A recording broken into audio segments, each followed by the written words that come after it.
Buenas tardes a todos, gracias por estar acá.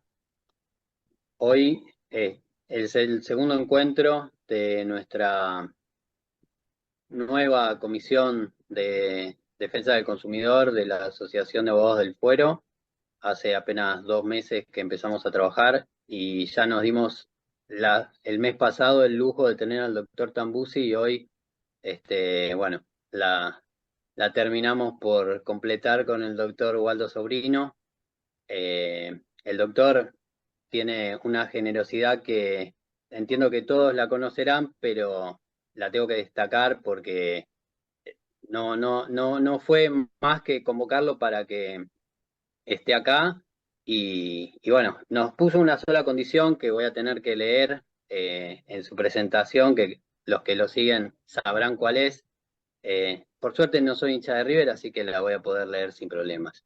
Bien hecho. No quiero, no quiero entretenerlos, pero les quiero hacer una convocatoria a participar, si quieren, de nuestra comisión. A lo largo de la charla vamos a poner un link para invitarlos a asociarse bueno, a la Asociación de Abogados del Fuero, pero también a participar de la comisión. Nosotros tratamos de aportar al ejercicio profesional de todos los abogados que litigamos en el Fuero de Consumo. Esta es una forma, organizando charlas, pero tenemos otras, así que los que estén interesados, durante la charla vamos a compartir un link. Bueno, sin más, si te parece, Waldo, te hago la presentación. Eh, el doctor Waldo Sobrino es agradecido exalumno de la Facultad de Derecho de la Universidad de Buenos Aires, es orgulloso profesor de la Facultad de Derecho de la Universidad de Buenos Aires. Durante más de 30 años tuvo el honor y privilegio de ser discípulo y amigo del genial maestro Carlos Gersi. Es hincha de Boca. Bueno, con ustedes el doctor Waldo Sobrino. Eso era lo más importante, hincha de Boca. Es más, no quiero ponerte en tensión, Martín ni Daniela, pero hoy estoy acá porque ayer ganó Boca. Si perdí me agarraba una depresión y te imaginas que se iba a justificar esto que no diéramos la charla, porque era así. Así que, amigos, un placer, un gusto. Aquellos que puedan prender la cámara, mucho mejor, porque si no esto es como dar una charla en un baño de noche oscura, ¿viste? Así que si le veo la cara, veo cuando se van durmiendo, y de paso veo algunos amigos como Raúl, que tanto tiempo, ¿cómo andás, Raúl? Amigos, un placer estar acá, especialmente, ¿por qué? Porque hay mucha gente joven que son los que van a ser el derecho del futuro. Entonces, ¿qué es lo que quiero? Voy a plantear algunas cosas desde el punto de vista de la herejía. Es decir, en latín herejía debe significar quilombo mental. Quiero plantear cosas quizás distintas, aclarando que no tengo la razón, ni mucho menos, ¿ok? Y acá lo importante es lo que piensa cada uno de ustedes, ¿está? ¿Por qué? Porque para que nuestro país crezca, para que nuestra doctrina sea mejor, no hay que aceptar bajo ningún punto de vista el argumento de autoridad. Esto lo dijo tal, lo dijo tal cual. ¿Y a mí qué? ¿Ok? Lo que tenemos que hacer es pensar por nosotros mismos. Y si dentro de un año me vuelven a convocar para una charla y llego a pensar lo mismo que hoy, apaguen la cámara y díganme, Waldo, no evolucionaste nada. No podemos todos los años pensar lo mismo, tenemos que ir evolucionando. ¿Ok? Por eso no tenemos que tener temor de dejar de lado lo que piensa la mayoría de los doctrinarios importantes. Cada uno tiene que pensar por sí mismo. Así que, con todo gusto, amigos, si las veces que quieran me interrumpen, así esto se hace menos aburrido, para que sea un ida y vuelta y después las consultas que tengan, con todo gusto a disposición, estamos para colaborar entre todos. El temita Waldo, que tenemos, discúlpame. sí, Escriban las preguntas en el chat y después vamos cortando, las vamos leyendo, si les parece. lo Todo que usted tuyo. diga, Dani, así será, lo que usted ordene. Entonces, ¿de qué vamos a hablar, amigos? Primero les voy a tirar una carga en la cabeza. ¿Qué significa esto? Las demandas que vamos a tener que hacer nosotros de ahora en más tienen que ser demandas docentes. Demandas docentes, ¿eso qué significa? Que le vamos a tener que explicar al juez un montonazo de cosas. ¿Por qué? A ver, el tema de la charla de hoy es el marco normativo de los consumidores. ¿Ok? Bueno, la verdad que si vos lo pensás un poquito, decís, ok, dale, Ley de Defensa del Consumidor. Y ahí ya está. ¿Seguro? ¿Es así?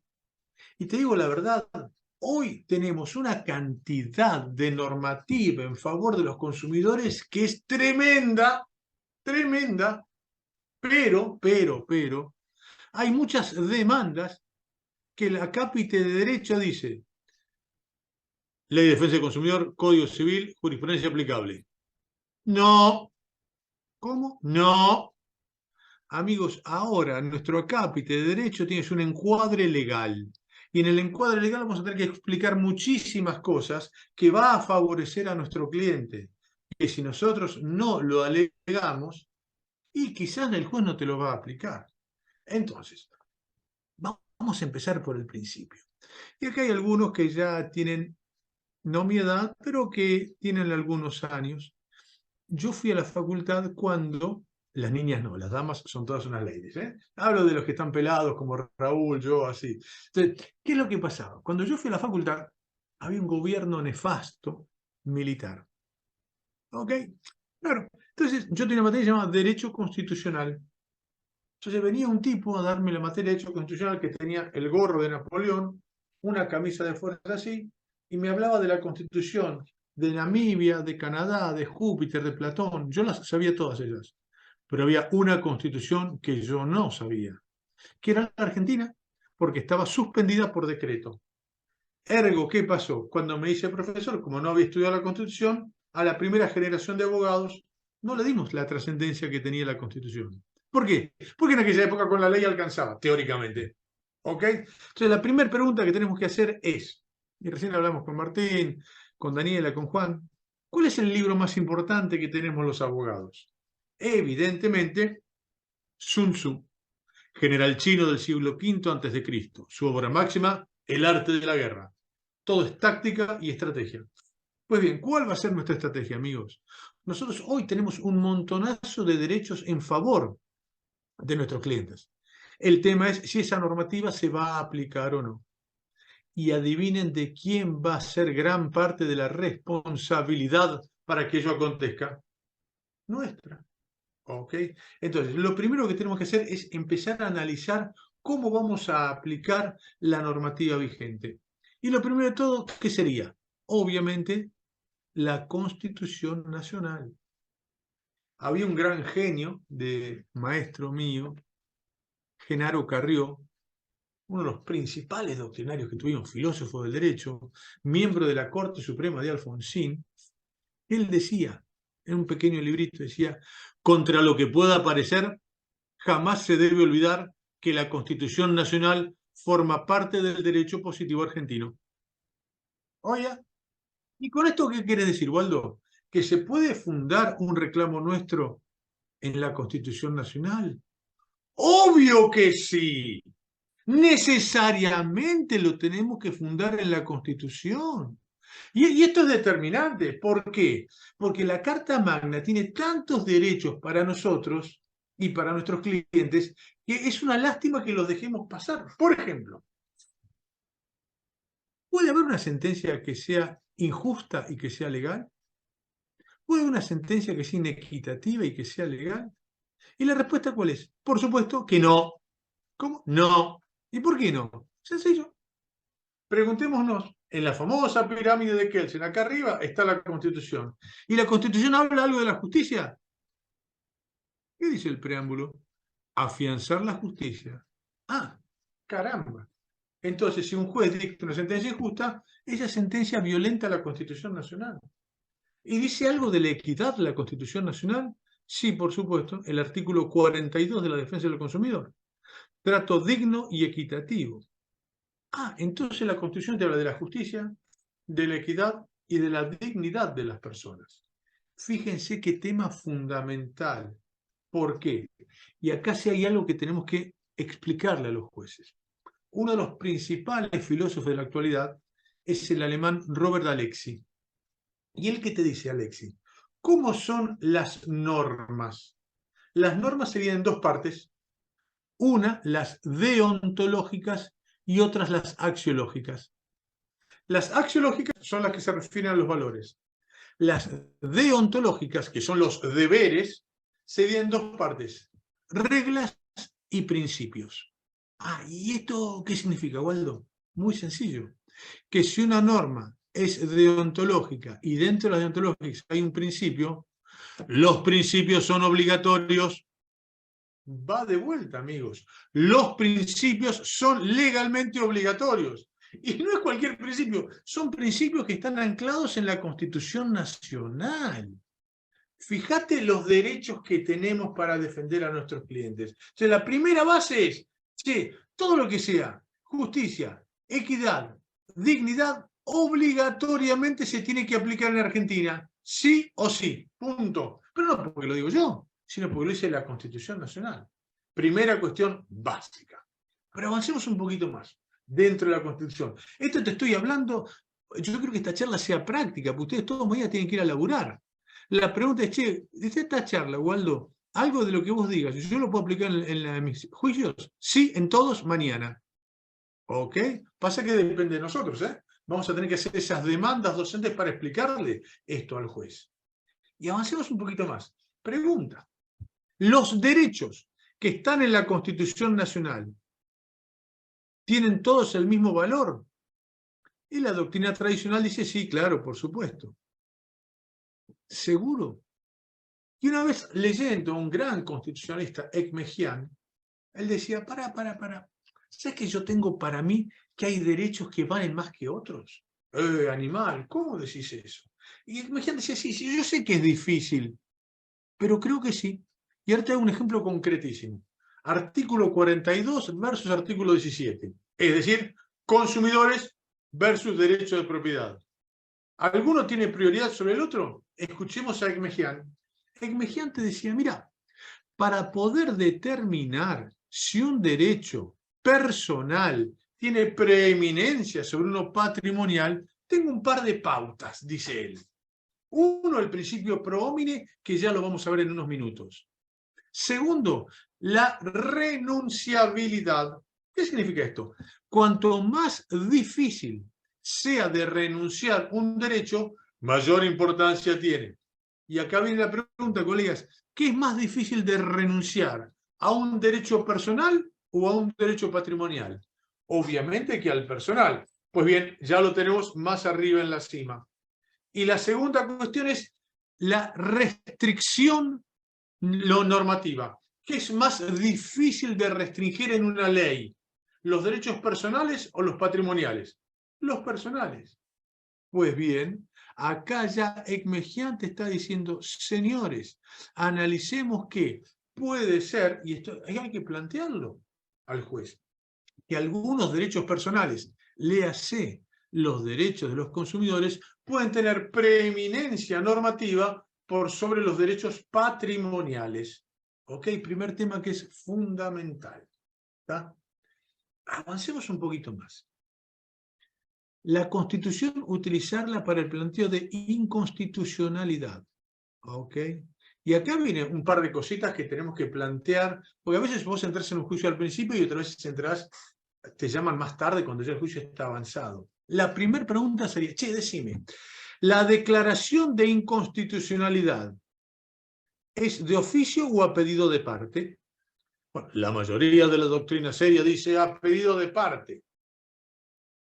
Seguro. Y acá viene otro tema. Tengan presente que también la declaración de inconstitucionalidad puede ser de oficio. Y esto lo dice la propia Corte Suprema de Justicia de la Nación en el caso Milde Pereira. ¿Y quién era Milde Pereira? Era una jueza que, por un tema de remuneraciones, llegan a la Corte Suprema, todo el colectivo de jueces correntinos.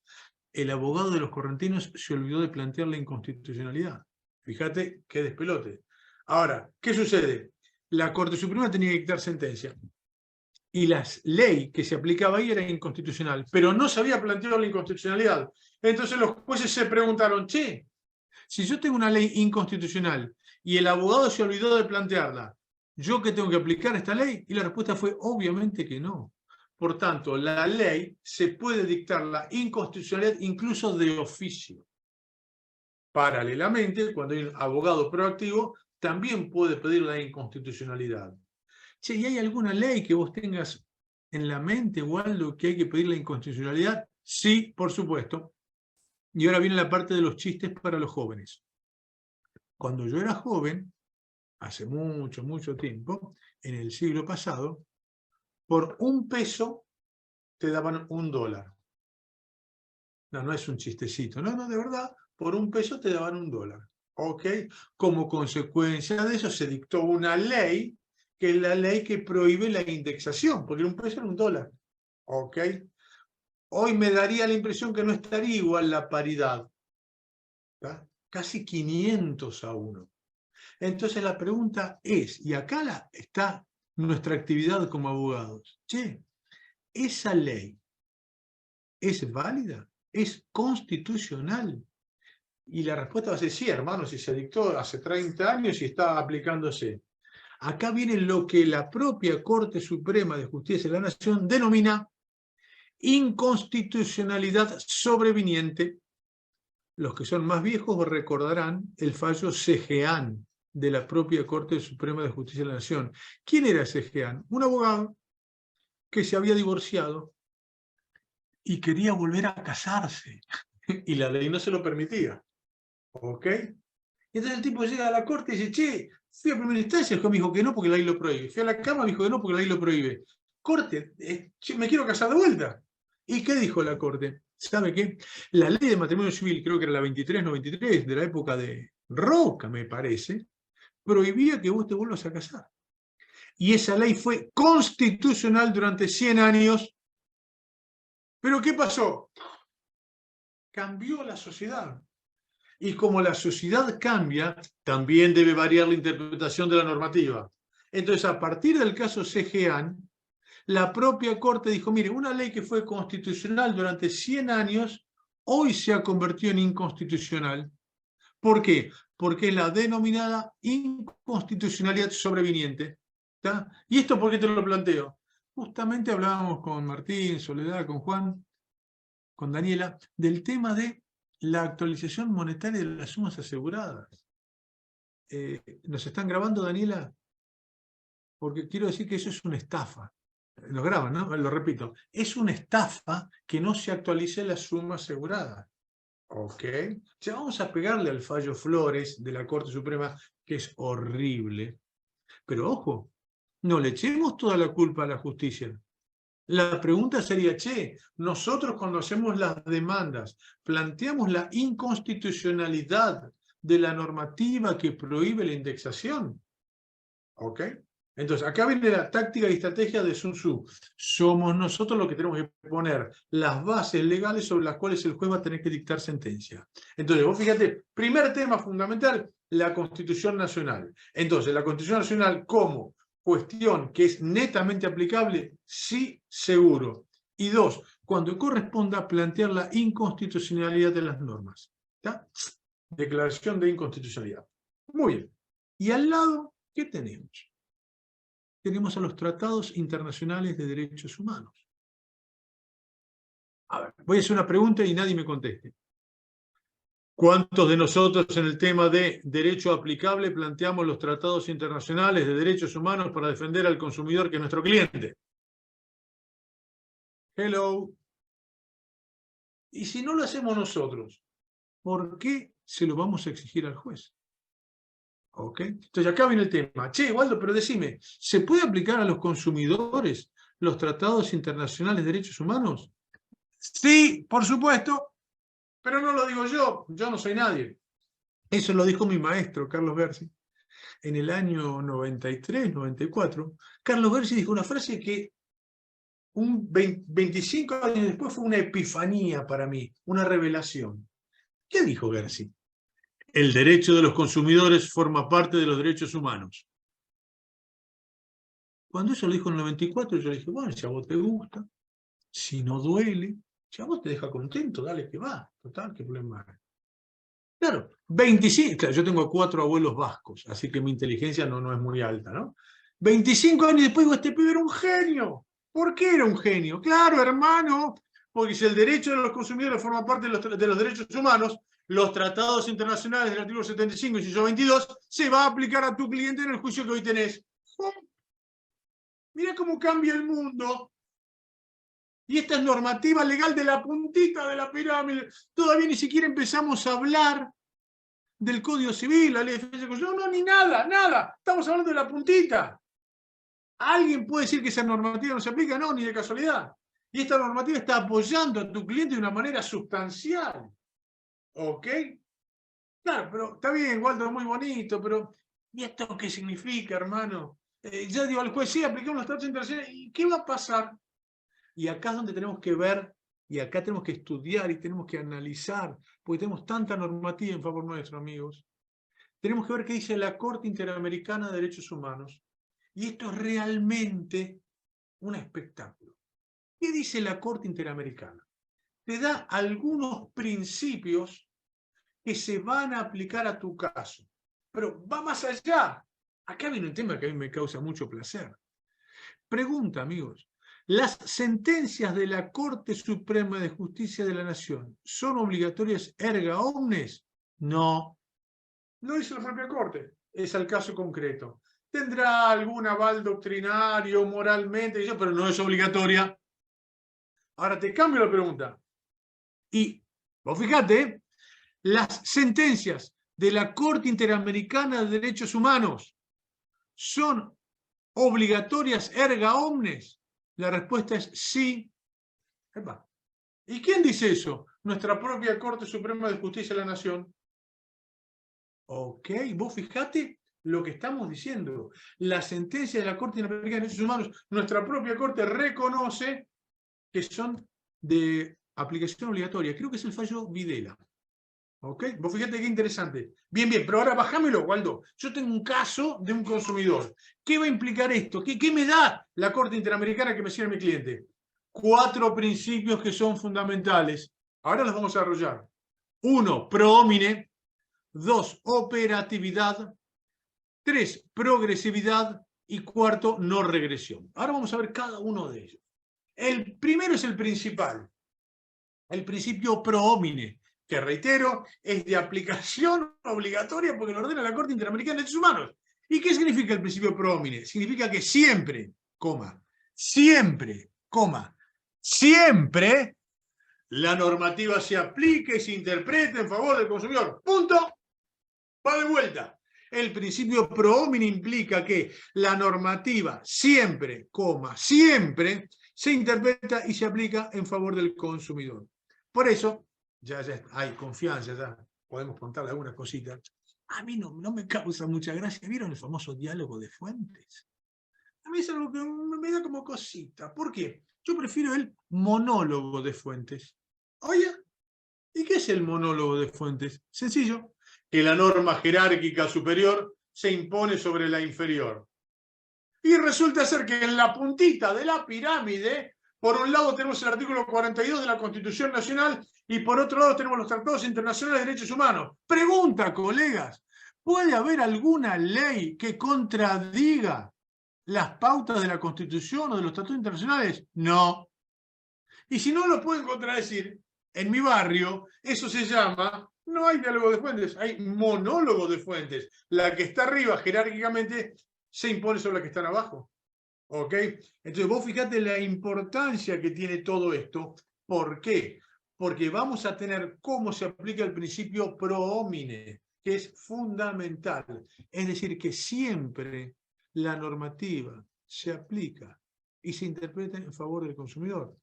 Entonces, cuando vos escuchás a un juez que dice, mire, yo tuve que dictar una sentencia injusta, pero me vi obligado por la ley, hay que decirle, no entendiste nada.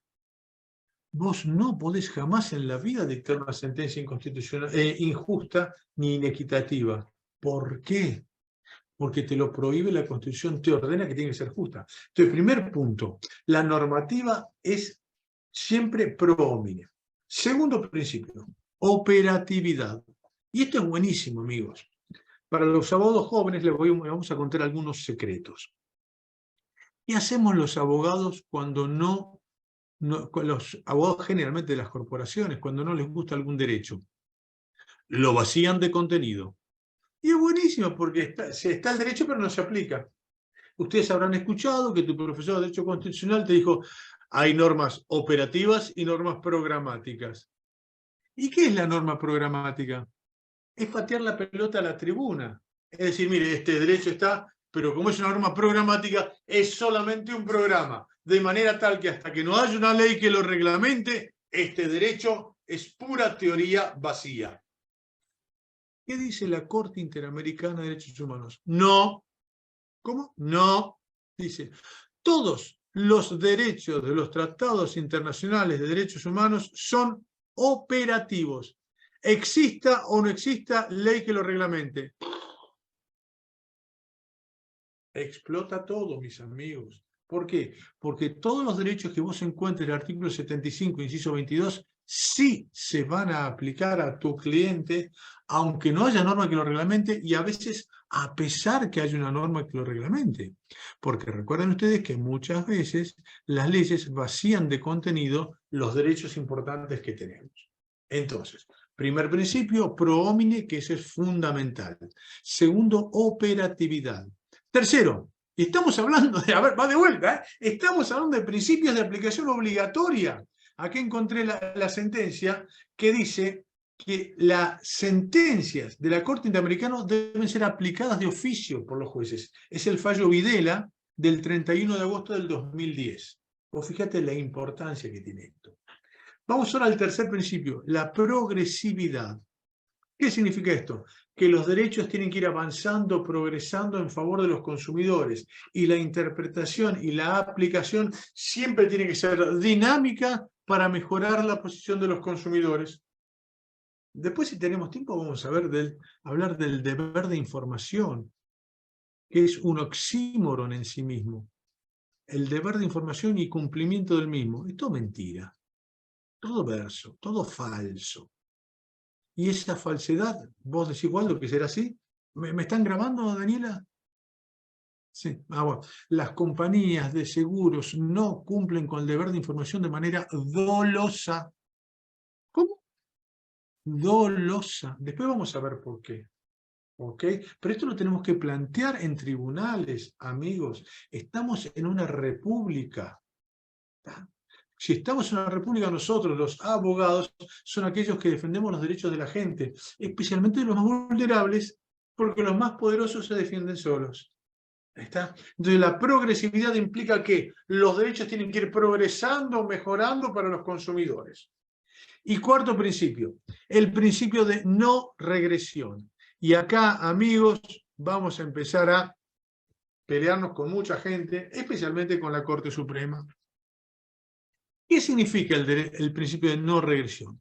Significa que los derechos de los consumidores son derechos adquiridos de orden público que nadie te puede quitar, salvo circunstancias excepcionalísimas. Va de vuelta. El principio de no regresión implica que los derechos que tienen los consumidores son derechos adquiridos de orden público que nadie te puede quitar, salvo circunstancias excepcionalísimas. ¿Ok? Muy bien. Y ahora vamos a plantearle algo, a pelearnos con la Corte Suprema, total, ya que estamos. Pregunta. Nuestro nuevo amiguito, el Código Civil y Comercial de la Nación, ¿respeta el principio de no regresión? Para Waldo, que el código fue hecho por quien era presidente de la Corte Suprema. No me importa. Acá no hay argumento de autoridad. Yo te estoy preguntando a vos, como profesional, en igualdad y paridad de condiciones que un juez, si el Código Civil y Comercial respeta el principio de no regresión. ¿Y a qué te referís, Waldo? Pregunta, colegas. ¿Quién es consumidor en la normativa vigente de Argentina hoy? Artículo 1092. Por un lado, aquel que forma parte de la relación de consumo. Bien. Segundo, queda equiparado al consumidor el beneficiario directo como destinatario final. Bien. Y tercero tenés a Aurelio. ¿Cómo? Aurelio. No te escuchamos, Waldo. Nota. ¿Cómo? Nota. Principio liquid paper. Lo que no le gusta a las corporaciones se borra. O te hago una consulta. ¿Dónde está el bystander, el tercero expuesto? Desapareció.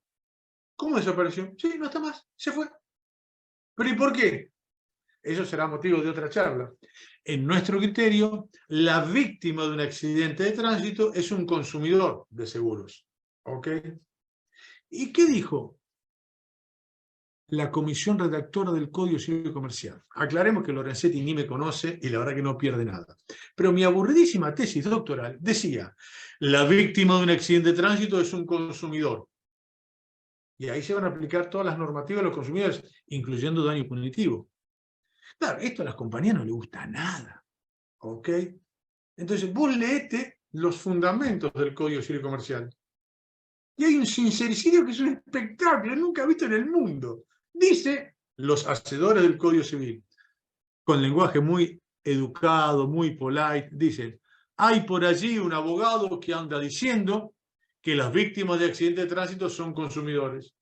Y agregan, increíblemente, hay jueces que le están dando bolilla a este muchacho. Como consecuencia de ello, nos vemos en la obligación de utilizar el sistema liquid paper y hacer desaparecer al tercero expuesto. Lo dice los fundamentos, anda a buscarlo. Y acá viene la pregunta, colegas. ¿Sí? Esta eliminación del tercer expuesto podrá ser considerada una violación flagrante y evidente del principio de no regresión.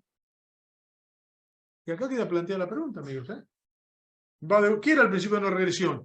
Que los derechos que tienen los consumidores, bystander, es un derecho adquirido de orden público que nadie te puede quitar, salvo circunstancias excepcionalísimas. Y este es el tema. Pongamos un ejemplo, para que quede bien clarito esto. Suponete, pongo un chiste, ¿no? Suponete que el Congreso empiezan a trabajar los diputados y los senadores. Chistecito solamente, ¿no? Es un chiste. Y sacan una ley donde se determina la pena de muerte. ¿Qué sé yo? Ponerle para los políticos corruptos. La ORC estaría todo el día trabajando. Muy bien. Pregunta, ¿esa ley votada por unanimidad sería válida? Y la respuesta es no. ¿Cómo que no? Si está votada por unanimidad por diputados y senadores. No. Esa ley sería inconvencional. ¿Por qué? Porque hoy la pena de muerte en Argentina no existe, de manera tal que si vos imponés la pena de muerte, estás rompiendo este piso mínimo de protección de la gente. Por tanto, esa ley, aunque sea por unanimidad, es inconvencional. ¿Ok? Ahora, pari passu, pasemos al caso de consumidores. ¿A dónde fue a parar el tercero expuesto? El bystander. Desapareció. Che, ¿y eso no tendrá un tufillo de violación de la normativa de no regresión? Y la respuesta es sí. ¿Ok? Entonces vos fijate la importancia que tiene todo esto de cómo tiene que ir aplicándose. Entonces vos fijate, vamos a tener acá la cuestión específica de los principios que se pueden aplicar justamente a nuestro cliente mañana cuando vayamos a trabajar. Entonces, empezamos con lo más básico, que es Constitución Nacional y Tratados Internacionales de Derechos Humanos. Ahora vamos a ir a la Ley de Defensa del Consumidor. Por supuesto que no. No, ni de casualidad. Primero vamos a pasar, vamos a hacer una escala técnica de nuestro nuevo amigo, el Código Civil y Comercial. ¿Pero qué tiene que ver, Waldo, eso? No, es fundamental. A ver, yo al Código Civil y Comercial lo critico muchísimo porque tiene cosas que son horribles, pero tiene algunas que son fundamentales y buenísimas. Por tanto, acá, en la academia, no existe la grieta. No es que todo lo que hicieron está mal o todo está bien. No, hay cosas que están muy bien y cosas que están muy mal. ¿Qué son las cosas que están muy bien? Por ejemplo, acá Marcos pregunta, che, inconvencional y inconvencional es casi lo mismo. Lo que pasa es que inconstitucional es que viola la Constitución e inconvencional es que viola los tratados internacionales. Al final del camino es lo mismo, tiene distinta nomenclatura, pero apuntan a lo mismo, ¿no es cierto? Entonces, ¿qué tenemos acá con el Código Civil que es buenísimo? Amigos, artículo 1092 al 1122. ¿Y esto qué significa? Que se incluyó toda la parte de consumidores en el Código Civil y Comercial. ¿Ok? Y esto es lo que nos va a dar todo un espectáculo nuevo en favor de nuestros clientes. Entonces, ¿qué pasó? La aplicación del Código Civil y Comercial va a ser algo buenísimo para los consumidores. se nos ocurrió una locura a nosotros, y es como desarrollar un nuevo sistema legal, que sería concéntrico. Se habrán dado cuenta que a mi edad yo no uso PowerPoint ni nada de eso, sino que hacemos dibujitos. Entonces, en el centro del sistema legal concéntrico está la Constitución Nacional y los tratados internacionales de derechos humanos. Luego viene lo que nosotros llamamos el nuevo piso mínimo. ¿Qué es el nuevo piso mínimo? Son aquellos nuevos derechos en favor de los consumidores que incorporó el Código Civil y Comercial. ¿Ok? Nuevos pisos mínimos. Luego viene el doble piso mínimo. ¿Qué es el doble piso mínimo? Aquella normativa que estaba en la Ley de Defensa del Consumidor y que fue repetida por el Código Civil y Comercial dentro de su normativa. Y después, afuera de todo, viene lo que llamamos piso superior. ¿Y qué es el piso superior? Son aquellas leyes especiales que nos dan mayor cobertura aún que el Código Civil y Comercial. Entonces, para sintetizar, y ahora vamos a desarrollar todo esto, ¿qué normativa se debe aplicar al consumidor? ¿La ley anterior, la posterior, la especial o la general? Se aplica aquella que más beneficia al consumidor, punto. Va de vuelta. ¿Qué normativa se aplica? Se aplica aquella que beneficie más al consumidor. ¿Y esto qué significa? Sencillo, la aplicación del principio pro homine. Ahora, este principio pro homine, lo interesante es que figura en el Código Civil y Comercial. Y esto, por favor, amigos, la lectura de los fundamentos del Código Civil y Comercial, especialmente en consumidores, contratos y responsabilidad civil, es fundamental. ¿Por qué? Vamos a repetir lo que dice el Código para que veamos cómo podemos fundar legalmente nuestras demandas para defender de manera poderosa a nuestro cliente, el consumidor. El Código Civil y Comercial reza: el Código Civil en el tema de consumidores es el piso mínimo y núcleo duro para la protección de los consumidores. Va de vuelta. El Código Civil es el piso mínimo y núcleo duro para la protección de los consumidores. Y te agrega, escucha esto, la ley especial lo podrá mejorar, pero jamás en la vida lo podrá empeorar. Oye, yo no les conté todavía. Yo me especializo en el tema seguros y mi corazoncito está con los consumidores de seguros, ¿ok? Tengo la única materia de seguros y defensa del consumidor hace 30 años en la Facultad de Derecho de la UBA. Y esto nos ayuda, ¿para qué? Para proteger a los consumidores. ¿Por qué? Porque date cuenta que si el Código Civil te dice, che, el Código Civil es el piso mínimo y núcleo duro para proteger al consumidor, y la ley especial te lo podrá mejorar, pero nunca en la vida te lo podrá empeorar. Acá ya te estoy tirando un centro para que después analicemos, che, ¿y qué va a pasar si algún día hay una contradicción entre la ley general y la ley especial?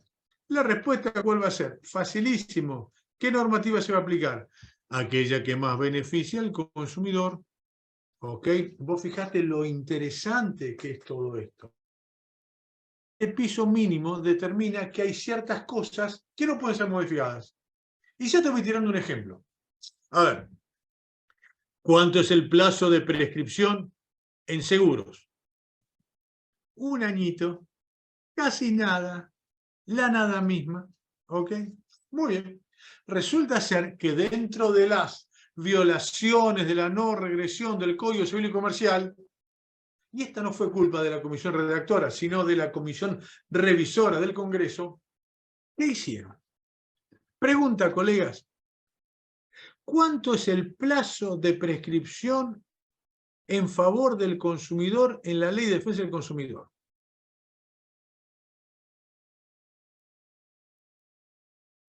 Igual yo me acuerdo que eran 3 años, decía la 24/240, ¿no? Sí.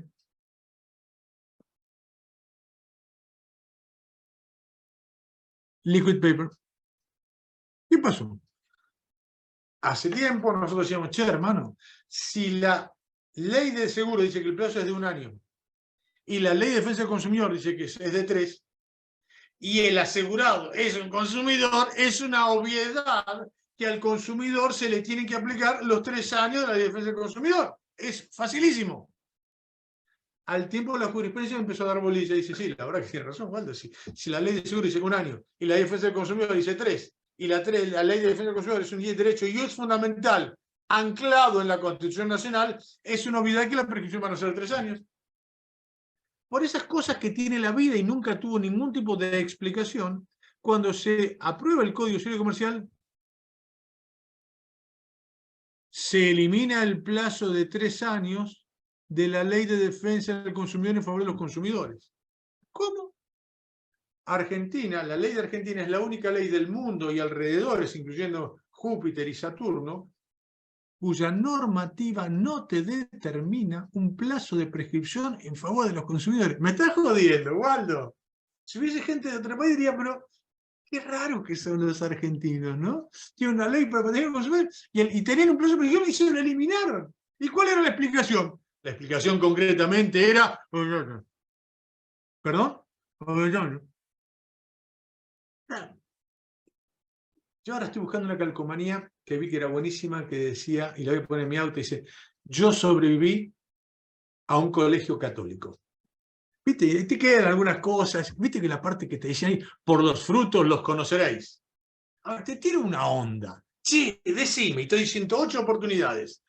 ¿A qué clase de empresas les puede llegar a convenir la eliminación del plazo de 3 años de prescripción de la Ley de Defensa del Consumidor? A ver, pensemos. 1, a las compañías de seguros. 2, a las compañías de seguros. 3, a las compañías de seguros. Hermano, a ver si... ¿Me estás grabando, Dani? Sí. A ver si entendemos lo que es el lobby. A ver si entendemos. ¿Cómo carajo desapareció el plazo de 3 años de la Ley de Defensa del Consumidor? ¿La magia de la televisión? No, el lobby de las compañías de seguros, hermano. Es muy fácil. Capusotto. Es el FASO. Es muy sencillo. ¿A quién beneficia que desaparece el plazo? Obviamente que a las compañías. Y al día siguiente salieron los autores de seguros a decir, hemos vuelto a las fuentes. El plazo, que en una época estuvo en 3 años, la gente toda equivocada, ha vuelto a ser de 1 añito. Claro, pues yo tengo 4 abuelos vascos. Así que llamé al diario La Ley y digo, che, te mando un artículo. El título original iba a ser Quiero retruco y quiero vale 4, pero quedaba medio guarango. Entonces el título fue El plazo de prescripción en seguros hoy es de 5 años. ¡Pum! Te sale el tiro por la culata. ¿Por qué? Muy sencillo. Estamos diciendo que el Código Civil es el piso mínimo y núcleo duro para proteger al consumidor. ¿Estamos de acuerdo? Sí. ¿Lo vamos a aplicar? Sí. Muy bien. Dice, la ley especial te lo puede mejorar, pero jamás en la vida te lo puede empeorar. Muy bien. Ok. ¿Cuánto es el plazo de prescripción de la ley de seguros? 1 añito. Y en el Código Civil Comercial, artículo 2560. Plazo genérico de 5 años. Ok. Pregunta. Che, decime. Si yo tengo un plazo genérico de 5 años para la protección del consumidor en el Código Civil Comercial, la aplicación del plazo de 1 año de la ley de seguros, ¿me estará perjudicando este piso mínimo y núcleo duro? Y la respuesta es sí, por supuesto. Pues bien, colegas, ya la jurisprudencia está empezando a decir, y cada vez más, incluso la Corte Suprema de Mendoza, que la prescripción en seguros es de 5 añitos. ¿Ok? Obviamente que si te llega un cliente y te dice, mire, mañana se cumplen 11 meses, no dejemos pasar unos meses para proponer mi teoría. No, utilizar lo que sea inmediato. Ok, pero si a vos te llega y dice, eso fue hace 3, 4 años, yo creo que se puede aplicar, se puede pelear, porque justamente es el piso mínimo y núcleo duro. Es más, sigamos leyendo los fundamentos. ¿Qué dicen los fundamentos del Código Civil Comercial? Que reitero, en muchas cosas lo critico muchísimo y en otras es buenísimo. En los fundamentos dice, vamos a determinar la prelación jerárquica normativa de Argentina. ¡Wow! ¡Qué buena onda! Y dice, primero, la Constitución Nacional. Bien ahí. Segundo, los principios del Código Civil que protejan a los consumidores. Bien. Y tercero, último, en la B, como River, las leyes especiales. Va de vuelta. Primero, Constitución. Segundo, los principios del consumidor protegidos en el Código Civil Comercial. Y tercero, último, abajo de todo, las leyes especiales. ¿Se comprende, colegas, la cantidad de normativa que tenemos nosotros para defender a los consumidores? Pero esto no podemos decir, pido gancho, juez, vos decís, inspectores que son 5 años. No, nosotros lo tenemos que llevar, nosotros lo tenemos que acompañar, nosotros le tenemos que llevar la doctrina y la jurisprudencia que avala nuestra posición. ¿Ok? Ay, ¿por qué? Muchachos, los jueces son personas.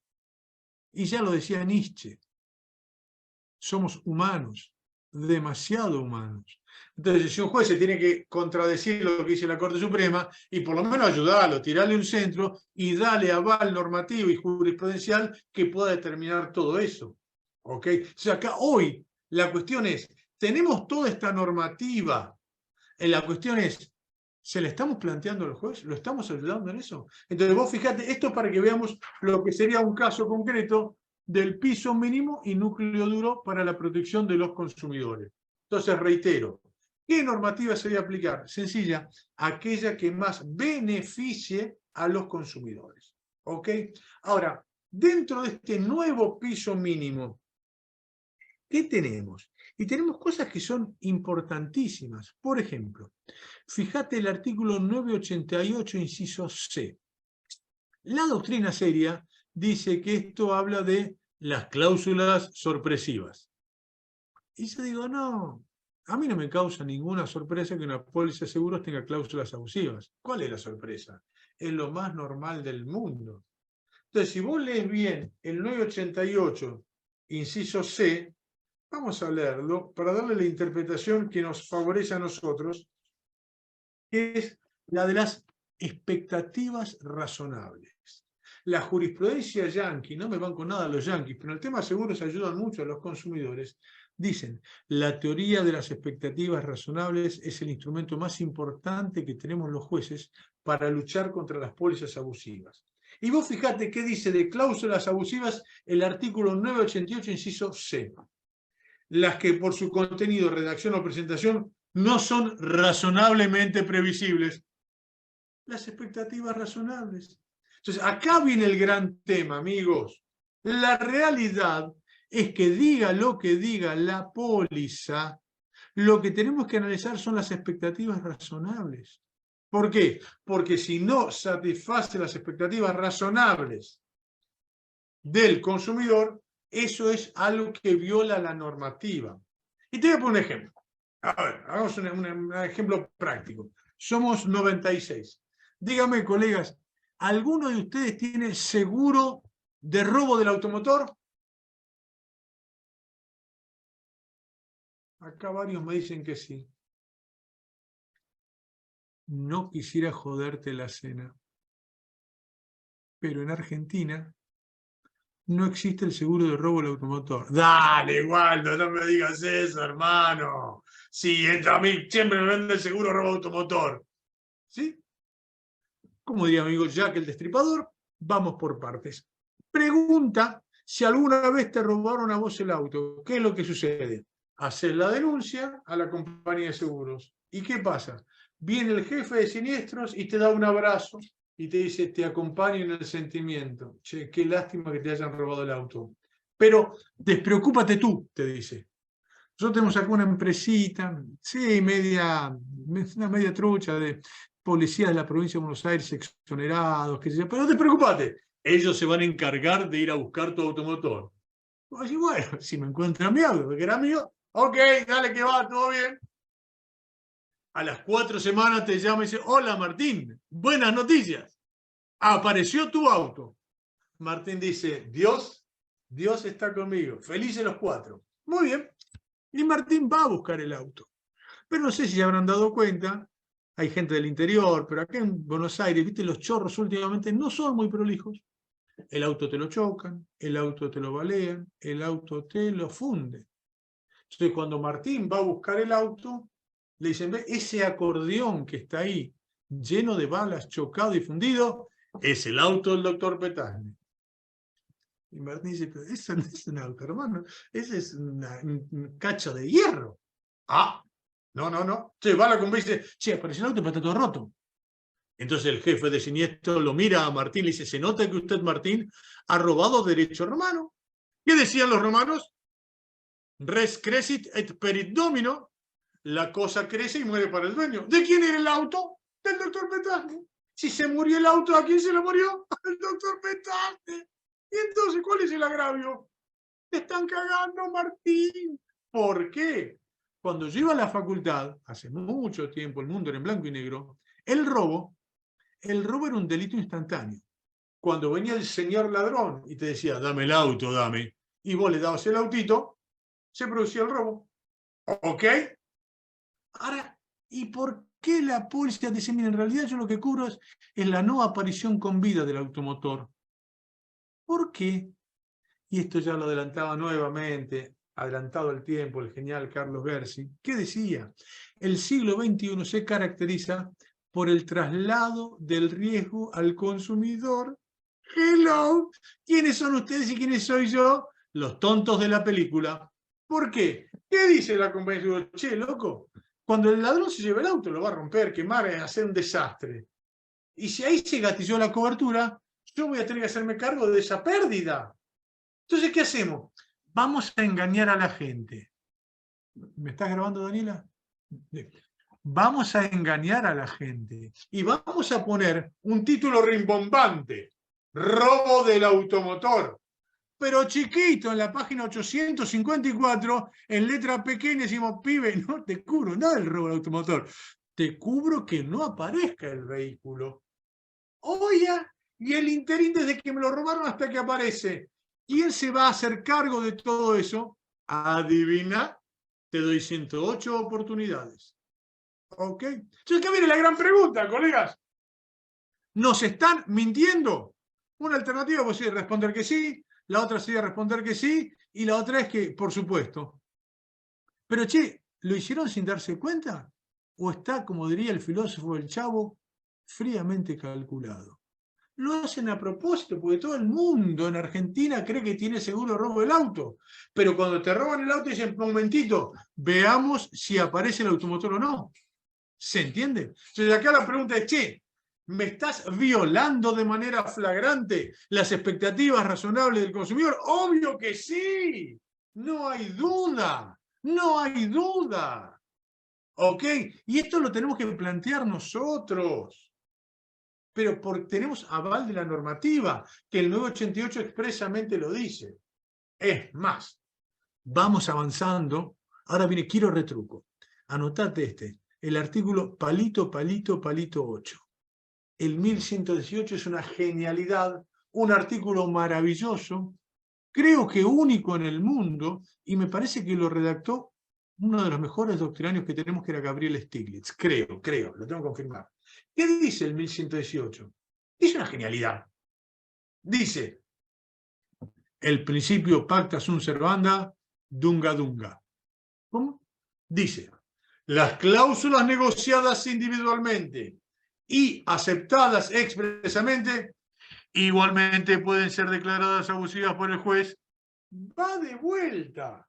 Las cláusulas negociadas individualmente y aceptadas expresamente pueden ser declaradas abusivas por el juez.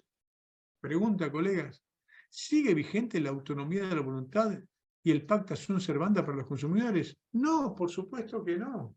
Es más, hasta es una joda. Te digo, las cláusulas negociadas individualmente por el consumidor. ¿Quién de ustedes cuando hizo el seguro dijo yo opino? Cállate, Martín. Vos no estás acá para opinar, pibe. Vos sos consumidor. Ok, vos fijate lo que es todo esto. La normativa que tenemos. Entonces, si vos esto se lo planteas al juez en una demanda docente, capaz que el juez no esté de acuerdo contigo, pero le va a costar un Perú explicar por qué no lo va a hacer. Es más, nota a pie de página, y con esto van a ganar tantos juicios. Anotate, porque esto es oro en polvo. Que no trascienda. Entre nosotros queda, somos 96 nada más. Anotate. Ley 20091, artículo 25. Ya con eso, ya el juez te dice, tiene razón. ¿Qué es la ley 20091? Es la ley más aburrida del mundo. ¿Ok? Daniela, si tu novio se porta mal, le decís, mira, si te estoy portando mal, te volé la ley 20091. No, no. ¿Qué es? Es la ley que rige la actividad de las compañías de seguros. Insoportable. Insoportable. Muy bien. ¿Y qué dice el artículo 25? Esto anotátelo en letras de oro. Dice, pero no lo dice Walter, yo no soy nadie. Lo dice la ley vigente para compañías de seguros. Dice, las cláusulas de las pólizas deben ser, comillas, lo dice la ley, equitativas. Oye, va de vuelta. El artículo 25 de la ley 20091, que rige a las compañías de seguros, ordena que las cláusulas y condiciones de las pólizas de seguros deben ser equitativas. ¿Ok? Y acá, sin entrar a filosofar, ni mucho menos, ya se decía que justicia es dar a cada uno lo suyo. Y equidad es la justicia en cada caso en particular. ¿Ok? Entonces acá viene la pregunta, che, ¿de verdad me van a poder aplicar una póliza de seguros que viola la normativa que rige a las propias compañías de seguros? Y acá no hay diálogo de fuente que valga. La respuesta es sí o no. Y hermano, y si la norma no es equitativa, es ilegal. Va de vuelta. Es ilegal porque viola la ley 20091, además de violar el artículo 42 de la Constitución Nacional, que también te exige la equidad. ¿Ok? Vos fíjate la importancia, la cantidad de normativas que tenemos en favor de los consumidores. ¿Está? Pero esto se lo tenemos que decir nosotros al juez. No podemos decir, ¡ay, que el juez lo adivine solo! No, no, no, no. No se puede eso. Vamos por más. Acá, este sí, te voy a decir un artículo ultra secreto que no lo sabe nadie y creo que no se aplicó nunca en una sentencia.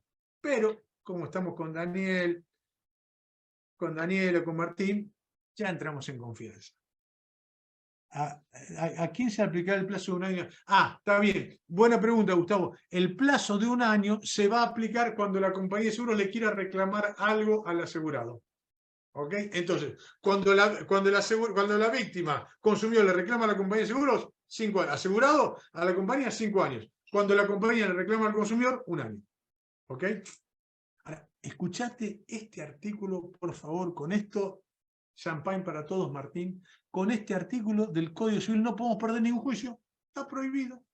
Vos fíjate, tiene un título horrible. Dispensa anticipada. Dispensa anticipada del dolo. No, no, no, no. Dispensa anticipada de la responsabilidad. Y escuchate lo que dice esto. Cuando una compañía de seguros quiera oponerte una póliza de seguros que no es correcta. No lo digo yo, lo dice la normativa vigente. Artículo 1743. Ordena. Son inválidas. Inválidas. Las cláusulas que eximen o limitan la obligación de indemnizar. Che, parece que está hablando de las compañías de seguro. Va de vuelta. Son inválidas las cláusulas que limitan o eximen la obligación de indemnizar. ¿Cuándo? Cuando violentan normas imperativas, normas indisponibles, la buena fe, las buenas costumbres o son abusivas. Parece que habla de una póliza de seguros. Va de vueltas. Son inválidas las cláusulas que limitan o restringen la obligación de indemnizar cuando violentan normas imperativas, normas indisponibles, la buena fe, las buenas costumbres o son abusivas. Decime si con este artículo solito no le rompés los dientes a todas las compañías de seguros. Esto me hace acordar a San Agustín, que decía, ama y haz lo que quieras. El 1743 es lo mismo. Vos blandís el 1743 y no podés perder ningún juicio. Yo no sé cuántos jueces lo habrán aplicado, pero te lo planteo ¿por qué? Porque es algo que es fundamental para aplicarlo. ¿Está? Pero reitero, somos nosotros los que tenemos que ir avanzando en eso. Cuando yo era joven, teníamos una excusa perfecta que ustedes no tienen. Decíamos, el consumidor está desprotegido, pero no tenemos normativa para ayudarlo. Hoy tenemos toda la normativa del mundo. El tema es si nos animamos a plantearlo. ¿Ok? Entonces, tenemos que dejar las viejas demandas, copy-paste y todo eso. No, no, no. Foja cero. Empecemos de vuelta. Che, ¿qué dice nuestro nuevo amigo el Código Civil Comercial? Muchísimas cosas valederas. Apliquémoslas. ¿Ok? Te tiro más cuestiones. ¿Qué más tenés acá para aplicar? La teoría de los actos de Estado. Reitero que estamos todavía en el nuevo piso mínimo, las cosas que antes ni estaban en la ley, que hoy la tenemos gracias al nuevo Código Civil Comercial. Por eso tiene cosas muy positivas. Otro principio que lo escuchamos, pero que no tenía aplicación legal, normativa, era la teoría de los actos propios. ¿Qué es la teoría de los actos propios? Nadie puede de manera sorpresiva e intempestiva actuar autocontradictoriamente en perjuicio de la otra parte. Repetime igual lo que no entendí. Nadie puede de manera sorpresiva e intempestiva actuar autocontradictoriamente en perjuicio de la otra parte. Caso típico que pasa mucho en el interior y también en la provincia de Buenos Aires, el asegurado le paga al productor de seguros. ¿Ok? Y después el productor de seguros quizás no pagó la cuota y la compañía dice, atrás Satanás, tú has vivido en la ilegalidad pagándole al productor de seguros. Por tanto, no tenés cobertura. No, no, hermano. Teoría de los actos propios. Si vos durante años toleraste que yo le pague a la productora de seguros, ahora no me puede decir que eso no es válido. Pues bien, esto está hoy vigente en el artículo 1067. ¿Ok? Y esto justamente te habla de la teoría de los actos propios. Normativa legal vigente. ¿Está? Fíjate qué interesante. Otro, y esto es para el caso típico de seguros, la prórroga de jurisdicción. ¿Qué es la prórroga de jurisdicción? Está a 2 o 3 centímetros de la estafa procesal. ¿Cómo? Claro. El que hizo la ley, Isaac Alperín, decía, mire, ¿sabe qué? La prórroga de jurisdicción es una barbaridad jurídica porque hace que un cliente que contrató un seguro en Jujuy tenga que venir a litigar a Buenos Aires. Sería una estupidez grande como una casa. Por eso Alperín prohibió la prórroga de jurisdicción. Pero, amigos, después vino de vuelta las famosas comisiones revisoras y dijeron, vamos a hacer algo equilibrado. Vamos a prohibir y en algunos casos la prórroga de jurisdicción y permitirla en otros. Entonces, ¿está prohibida la prórroga de jurisdicción? Fuera del país. Ah, viva, viva, qué viva. Es una estupidez. Pero dentro del país está permitida la prórroga de jurisdicción. Ah, ¿y esto qué significa entonces concretamente? Que el asegurado tiene que ir a reclamar a los tribunales de la casa matriz de la compañía de seguros. Oye, y esto, Daniela, que no transmitan esta grabación. Un día me puse a pensar, che, y si un día se juntan dos abogados de compañía de seguros y dicen, loco, ¿y si ponemos la casa matriz de la compañía de seguros en la isla de los estados? ¿Es República Argentina? Sí, claro. ¿Y sería legal? Por supuesto. Entonces vos te tendrías que disfrazar de pingüino e ir a litigar a la isla de los estados. ¿Se entiende? Y esto lo está pasando. Cualquier tipo del interior tiene que venir a litigar a Buenos Aires, que están la mayoría de las compañías de seguros. O los que estamos en Capital y a litigar La Plata. O te toca a Mendoza con Triunfo. Pero a mí me lo vendieron acá, hermano. Yo estoy acá en Buenos Aires, me vendieron el seguro. ¿Cómo tengo que ir me decían que tengo que ir a Mendoza? ¿Tengo que ir a La Plata? ¿Me estás jodiendo? No. Eso lo dice el artículo 16 de la Ley de Seguros. Pero se me ocurrió una idea loca.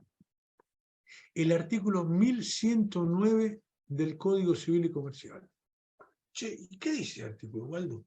Fue un artículo pensado solamente para contratos a distancia, contratos celebrados por correo electrónico y todo eso. Pero, a ver, leámoslo para ver si lo podemos aplicar para ayudarlo a nuestro cliente. Porque, ¿qué dice el artículo 1109 del Código Civil y Comercial? Algo que nos viene de primerísima a todos nosotros. El 1109 dice, lugar de cumplimiento. Muy bien. Dice, en los contratos celebrados fuera de los establecimientos comerciales, es nula la prórroga de jurisdicción.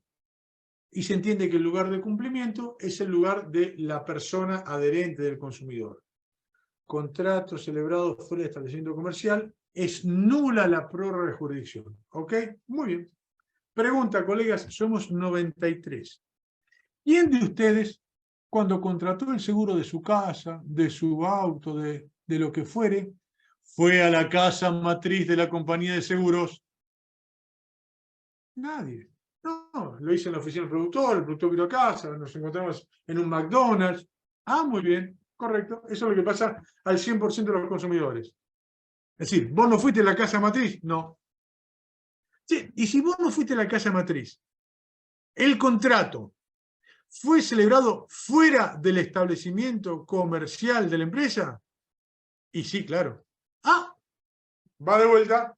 El contrato fue celebrado fuera del establecimiento comercial de la empresa. Sí, claro. ¿Y qué dice el artículo 1109 del Código Civil y Comercial? Señores, cuando esto fue celebrado fuera, el contrato online pasa lo mismo, fuera del establecimiento comercial, es nula la prórroga de jurisdicción, de manera tal que el lugar de cumplimiento es el domicilio del adherente, del consumidor. Ergo, vos podrías demandar a la compañía de seguros en tu propio domicilio. Fíjese la importancia que tiene esto. De alguna manera la jurisprudencia ya está avanzando en este sentido, diciendo que por lo menos la podés demandar a la compañía de seguros no en la casa matriz, sino en las sucursales. Claro.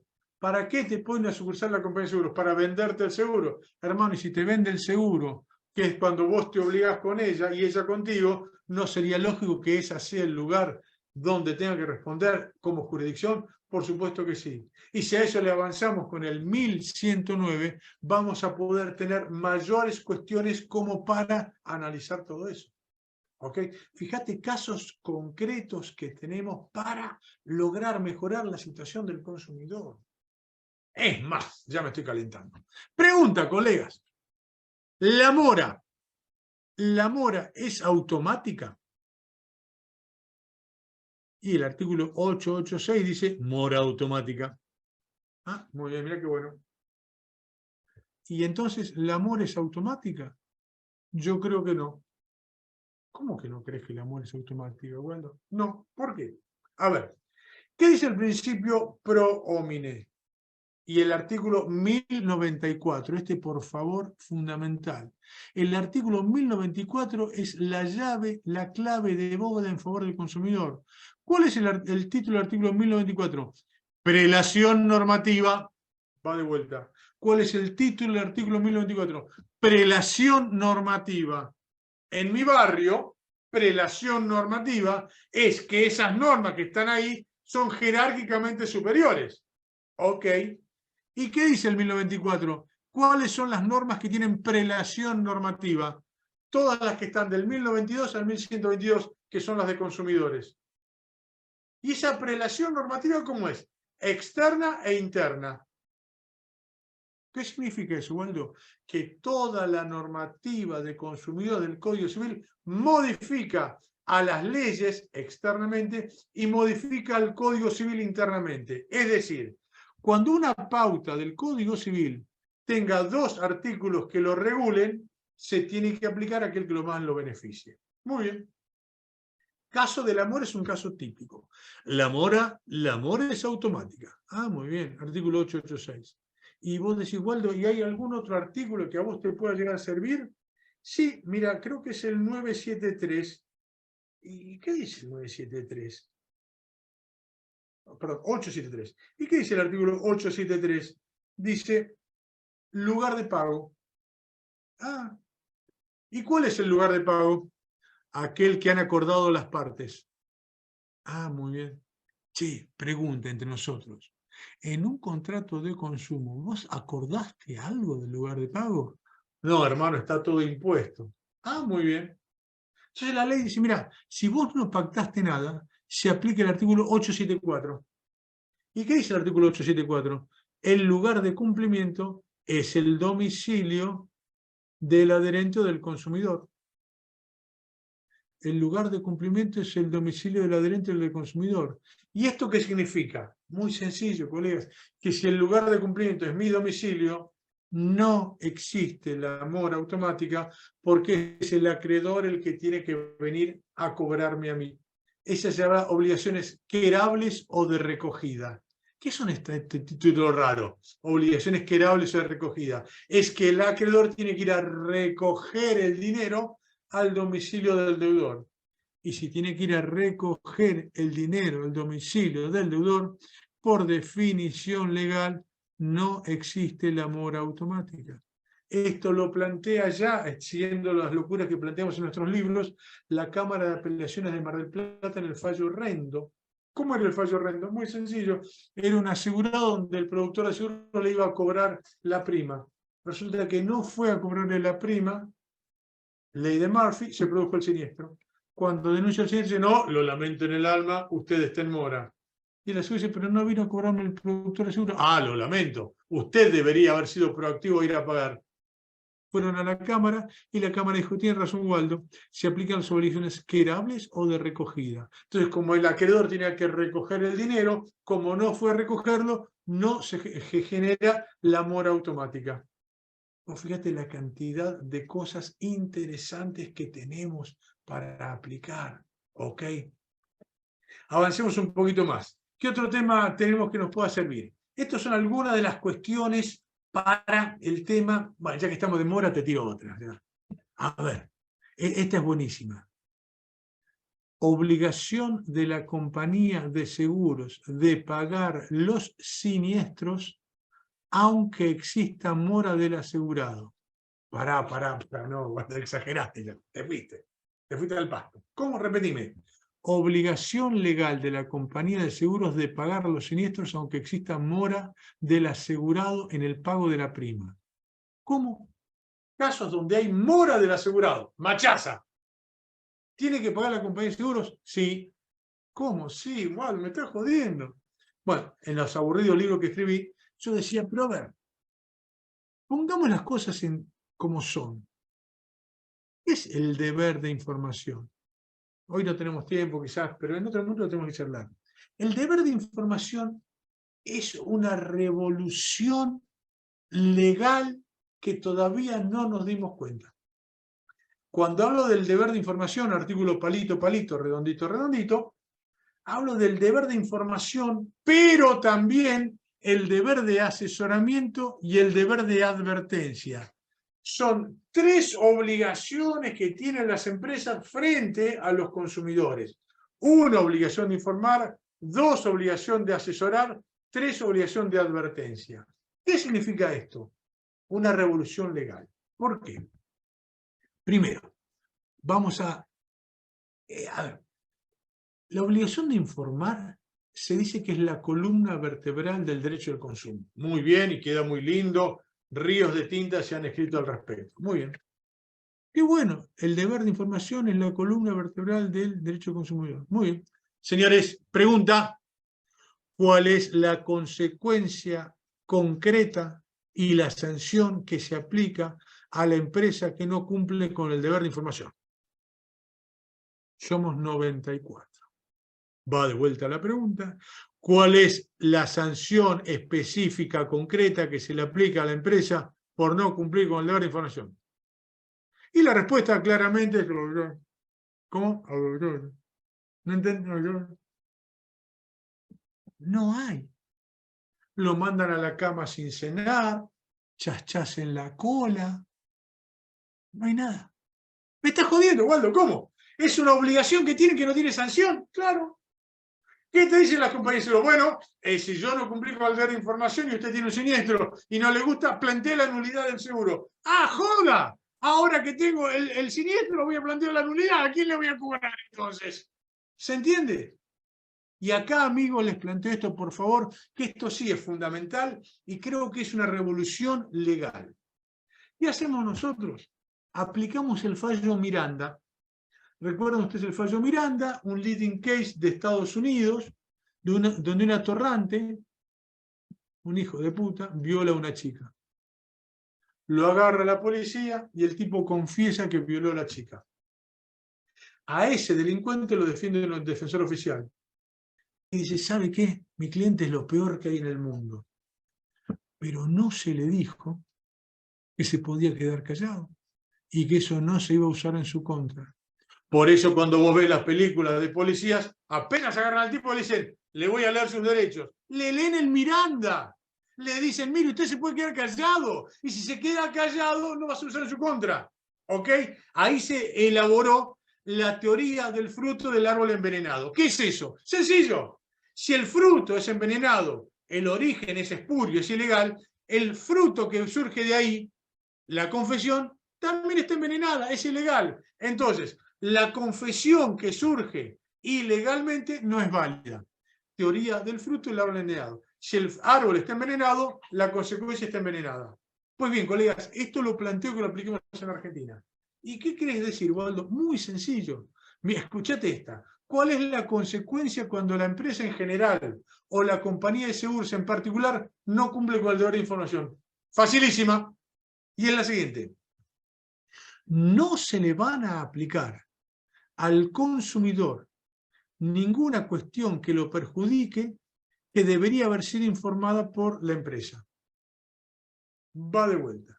Si la empresa no cumple con el deber de información, ¿cuál es la única consecuencia lógica que se puede aplicar? Mire, señor, usted empresa, usted compañía de seguro debería haber informado de esto. ¿Lo informó? No. Pues bien, ¿sabe cuál es la consecuencia? No, no es la nulidad del acto. La consecuencia es que aquello que vos deberías haber informado y no informaste, no se va a aplicar si perjudica al consumidor. Fíjese lo lineal, sencillo y espectacular que es todo esto. ¿Por qué? Porque hoy la compañía de seguros, ¿qué hace? No te informa nada. Total, no tiene sanción. Ahora, si cambiamos la perspectiva y decimos, todo aquello que me deberías ser informado y no me informaste, no se va a aplicar cuando perjudica al consumidor. ¿Y cuál sería el ejemplo, Waldo?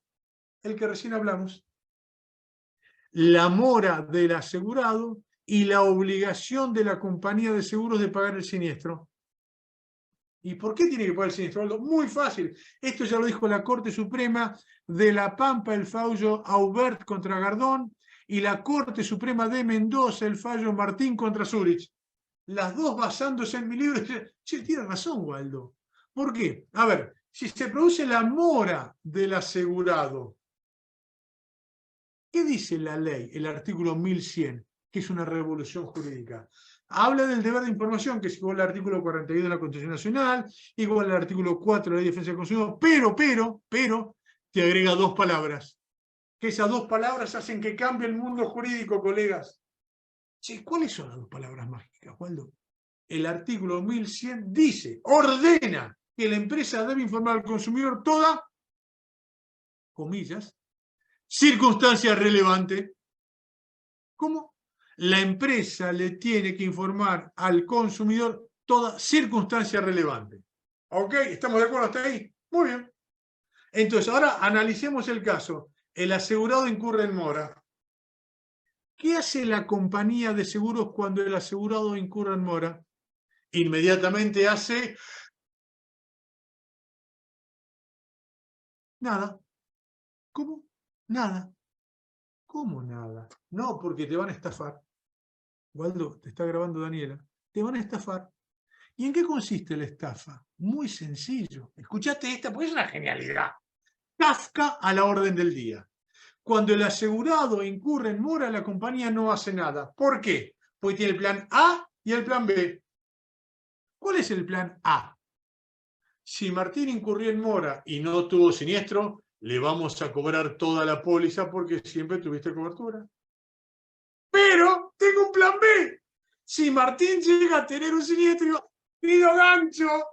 Se suspendió la cobertura de manera automática y secreta y por tanto no pago el siniestro. Oye, esto es lo que se llama ganar-ganar. Si no tenés siniestro, te cobro la póliza. Si sí tenés siniestro, pido gancho. La cobertura se suspendió de manera secreta y automática y por tanto no tenés cobertura. Siempre me pareció una estafa eso. Y lo dije en los libros. Y en La Pampa dijeron, para. Como diría Fantino, no tendrá razón, Waldo. ¿Por qué? Che, si Martín entró en mora y la compañía de seguros le quiere suspender la cobertura del seguro de responsabilidad civil obligatorio, unos 15 días, Eugenia, se suspende la cobertura. ¿Será una circunstancia relevante? Sí, por supuesto. ¿Y qué dice el artículo 1100? Que la empresa tiene que informar toda circunstancia relevante. ¿Y se le informó? No. ¿Cómo? No. Ah, no se le informó. ¿Y cuál debería ser la consecuencia legal para cuando la compañía de seguros no cumple con dar información?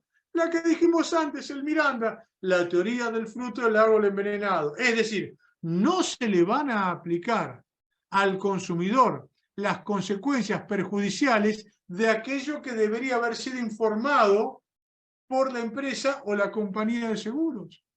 Es más, hace poco tiempo estaba dando una conferencia en la Cámara de Insurtech. ¿Viste? Insurtech, Insurance Technology. En Argentina lo que es en inglés es todo reconcheto. ¿Y qué es esto? La aplicación de la inteligencia artificial en favor de las compañías de seguros.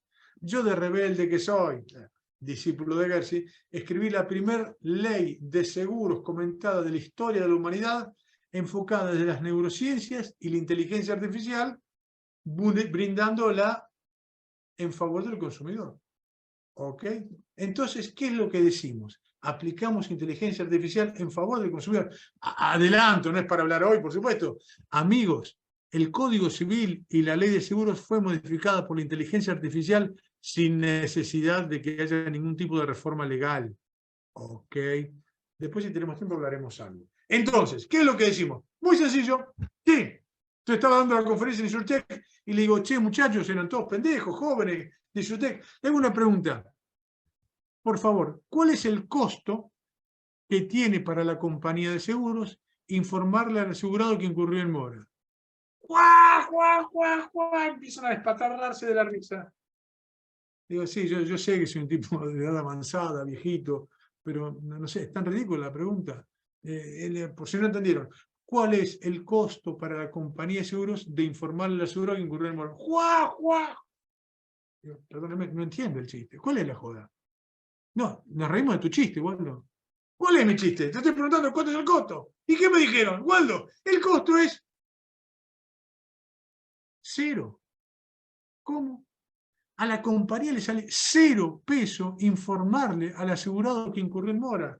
O decime, el caso de Martín López es un abogado de éxito. Pero a mí me pasa seguido que cuando entro en mora en la tarjeta de crédito, me llega un correo, warning, en mora, vas a ir preso, vas a ir preso. ¿Y por qué el banco me avisa a mí que estoy en mora y la compañía de seguros no lo hace? Por lo que te dije antes, que si vos no tenés siniestro, te voy a cobrar la póliza, pero si sí tenés siniestro, te voy a decir que la cobertura está suspendida de manera automática y secreta. Entonces, ¿qué dijo la Corte Suprema de La Pampa, la Corte Suprema de Mendoza? Momentito, señores, perdón. ¿Este es un seguro obligatorio de responsabilidad civil? Sí.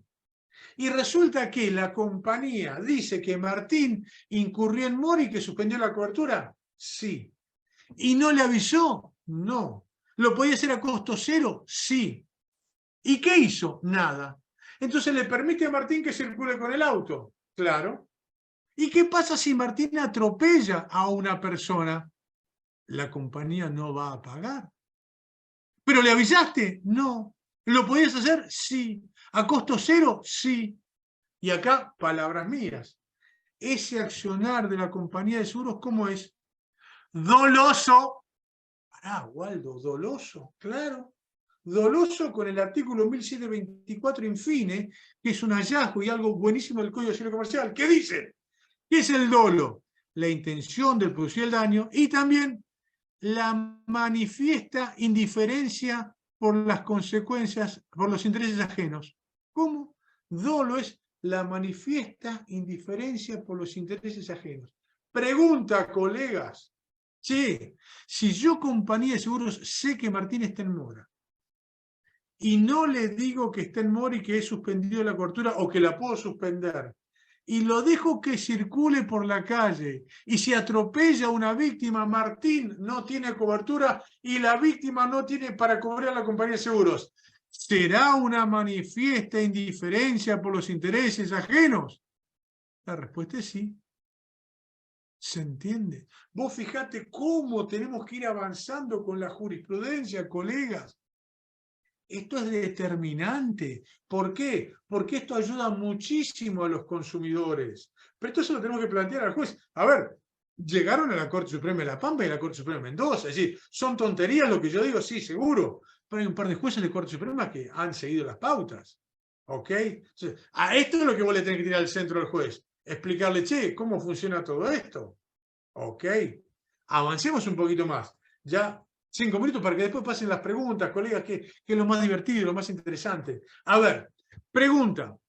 ¿El productor de seguros es un representante de la compañía de seguros? No, dicen las compañías de seguros.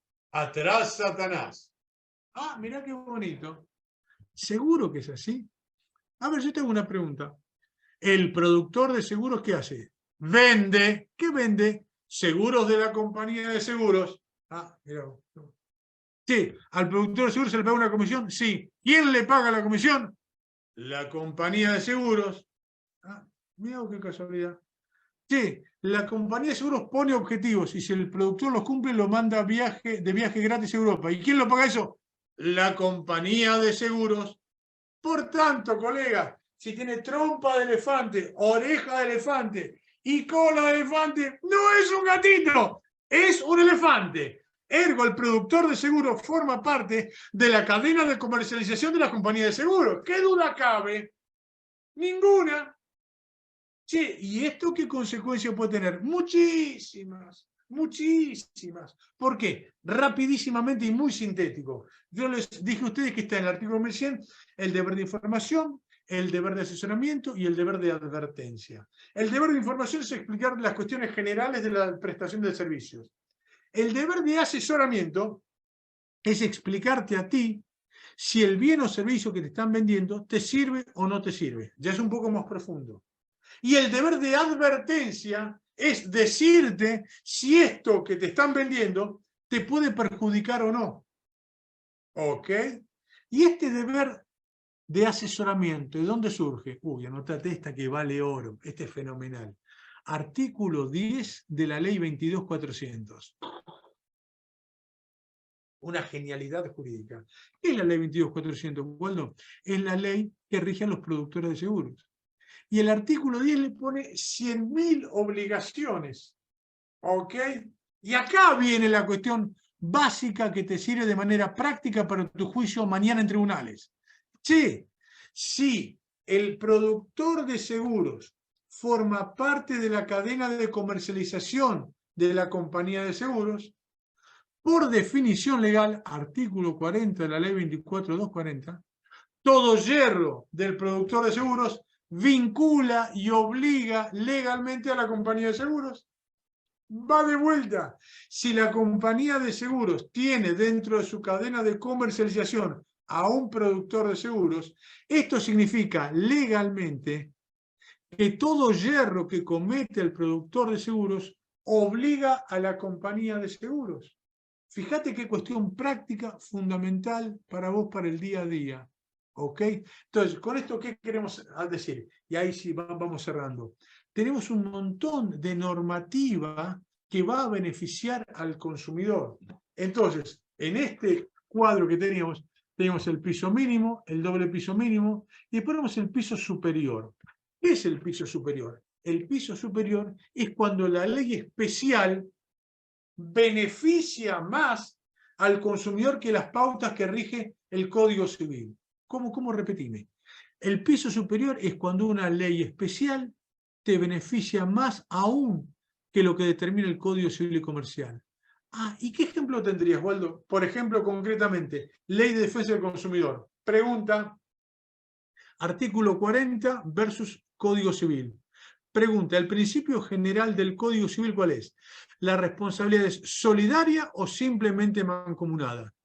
Y el principio general es que la responsabilidad es simplemente mancomunada. Muy bien, Código Civil. Y pregunta, ¿qué dice la Ley de Defensa del Consumidor? ¿La responsabilidad cómo es? ¿Solidaria o ya? Entonces, ¿qué normativa aplico? Ahí aplico el piso superior de la ley especial porque me beneficia más que lo que establece el Código Civil y Comercial. ¿Se entiende el juego que tenemos de normativa aplicable? Siempre se va a aplicar aquella que beneficie más al consumidor, pero no porque lo dice Waldo, yo no soy nadie. Te lo ordena el artículo 42 de la Constitución Nacional. ¿Ok? ¿Se entiende? Por eso nosotros planteamos que obviamente el Código Civil y Comercial modificó, por lo menos en 30 artículos, a la ley de seguros en beneficio del consumidor. ¿Ok? Entonces, primer piso superior, ley de defensa del consumidor. Otro principio, ley superior, ¿de qué? La ley de tránsito. ¿Y en qué te beneficia la ley de tránsito respecto al Código Civil? Muy fácil. La ley de tránsito ordena que en algunos casos la compañía de seguros es responsable aunque no exista responsabilidad legal del asegurado. ¿Cómo? Empezó de vuelta que me perdí. ¿Cómo? La ley 24240, artículo 68, determina que en algunos casos la compañía de seguros es responsable aunque no exista responsabilidad del asegurado. ¿Y eso dónde se aplica, Waldo? En la OLA, la obligación legal autónoma. ¿Ok? Entonces, ¿cómo es esto? Muy fácil. Si hay algún amigo que no sea de Argentina, va a decir, wow, la legislación de Argentina parece Finlandia. Sí, pero tenemos algunas diferencias. ¿Qué dice el artículo 68 de la ley 24449? Ordena, y parecemos país escandinavo, producido que sea el accidente de tránsito, la compañía de seguros pagará de manera inmediata los gastos de sanatorio de la víctima. Va de vuelta. Producido que sea el accidente de tránsito, la compañía de seguros pagará de manera inmediata los gastos de sanatorio de la víctima. ¿Ok? Bien. Ahora viene la pregunta. Y pongamos un ejemplo concreto. Supongamos que el doctor Martín Petagne fue a una fiesta a festejar, que ganó Boca, y tomó algo de alcohol. ¿Ok? Muy bien. Así alcoholizado como está, utiliza su auto. Mal Martín ahí. Pero llega un semáforo en rojo y él está detenido prolijamente. Y viene Waldo Sobrino apuradísimo porque tenía que dar una charla y llegaba tarde. Le pego atrás a Martín y Martín atropella a un señor que estaba cruzando la calle. ¿Ok? Pregunta. Técnicamente, ¿existe responsabilidad legal de Martín? No, porque él estaba parado. Toda la causalidad es mía, que yo vine, él estaba parado legalmente, lo choco de atrás, le pego y atropella al peatón. ¿Ok? Responsabilidad de Martín, cero. Toda la responsabilidad Waldo Sobrino. Ahora, vos fíjate, esta es la parte importantísima. ¿Qué dice el artículo 68 de la ley 24449? La compañía de seguros de Martín tiene que pagarle los gastos de sanatorio a la víctima, aunque no exista responsabilidad de Martín. ¿Por qué? Porque esto es como un hospital. Cuando vos vas a un hospital no te preguntan, che, ¿vos fuiste el culpable del accidente? No, hermano, son gastos sanatorios, hay que pagarlo sí o sí. Y esto no lo dice Waldo, lo dice la Superintendencia de Seguros de la Nación. Es decir, que las compañías de seguros tienen que pagar los gastos de sanatorio, no la indemnización, aclaremos, ¿no? No la indemnización, pero sí los gastos de sanatorio, aunque no exista responsabilidad de Martín en el accidente como asegurado. Y la pregunta es, che, ¿el Código Civil te dice esto? No, el Código Civil dice únicamente vos tenés que responder si hay responsabilidad de tu parte, ¿ok? Entonces acá de vuelta tenemos un piso superior, donde la ley 24449 puede ser un piso superior respecto al Código Civil y Comercial. Y la última, y ahora sí cerramos, la ley de seguros. Hay algunos artículos, amigos, que son oro en polvo para los asegurados. Uno es el 56. El artículo 56 de la Ley de Seguros ordena, producida que sea la denuncia del siniestro, la compañía de seguros tiene 30 días para aceptar o rechazar el siniestro o pedir información complementaria. ¿Ok? 30 días. En el caso en que no haga nada entre los 30 días, el siniestro queda aceptado iure de iure. Va de vuelta. Si la compañía de seguros se come el plazo de 30 días, el siniestro queda aceptado iure et de iure.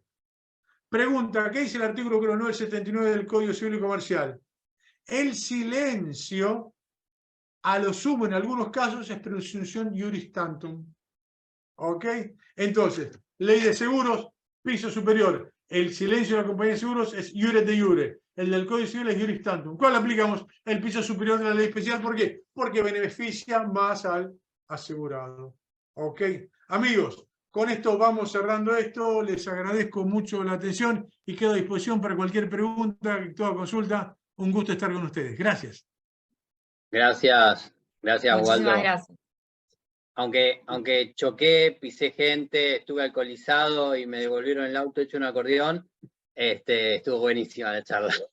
Pero siempre te di soluciones, ¿eh? Mirá qué bueno, te mandé al frente, pero logramos solucionarlo. Por Todos eso casos me la ciertos, platica además. Daniela. Ahí Dani va a hacerte las preguntas que son un montón, además de todos los agradecimientos que ahora están pasando. Hay un montón de preguntas que fueron escribiendo, así que ahí Dani te las va leyendo. Que sean preguntas fáciles, ¿no, Dani? Empezaron la primera pregunta y la hizo el culpable de que yo hoy esté acá, que fue mi profesor de defensa del consumidor en la UBA. Pregunta, ¿el incumplimiento contractual vulnera los derechos humanos del consumidor? Y yo creo que estamos muy cerca. Sí, claro, a ver. No llegamos a hablar del tema del daño punitivo y todo eso, pero acuérdense, amigos, si ustedes están haciendo en la asociación un estudio de todo eso, los daños punitivos son la madre de todas las batallas. Ya el genial Carlos Berzi lo decía, el análisis económico del derecho. ¿Y qué conclusión llegó Carlos? Una genialidad. Las compañías de seguros hacen lo que él denominaba incumplimiento eficiente. Perdón, repetime. Incumplimiento eficiente. La compañía de seguros incumple con vos y encima gana plata. ¿Ok? ¿Por qué? Porque no te paga el siniestro y te dice, haceme juicio. Pero cuando te hace juicio dices, ¿sabes qué? La suma asegurada no se actualiza. Entonces, incumple y gana plata, porque dentro de 7 años te pagan 4 caramelos Sugus usados. ¿Entiende? Entonces, ese incumplimiento contractual, derechos humanos, por supuesto que sí, y para mí tengan presente que los daños punitivos que están en la defensa del consumidor siempre se pueden aplicar en favor del consumidor, y máxime cuando demostrás evidente. Nota a pie de pago. Cuando tengas que pedir los daños punitivos a veces es difícil calcularlo. Te tiro una onda. UNS, que es la Universidad Nacional del Sur. Unos genios, los bahienses, que tienen a Hugo Asiarri, a Pamela Tolosa y a Matías Irigoyen Testa. Son genios del análisis económico del derecho. Pues bien, Martín Irigoyen Testa hizo una fórmula para el cálculo de los daños punitivos.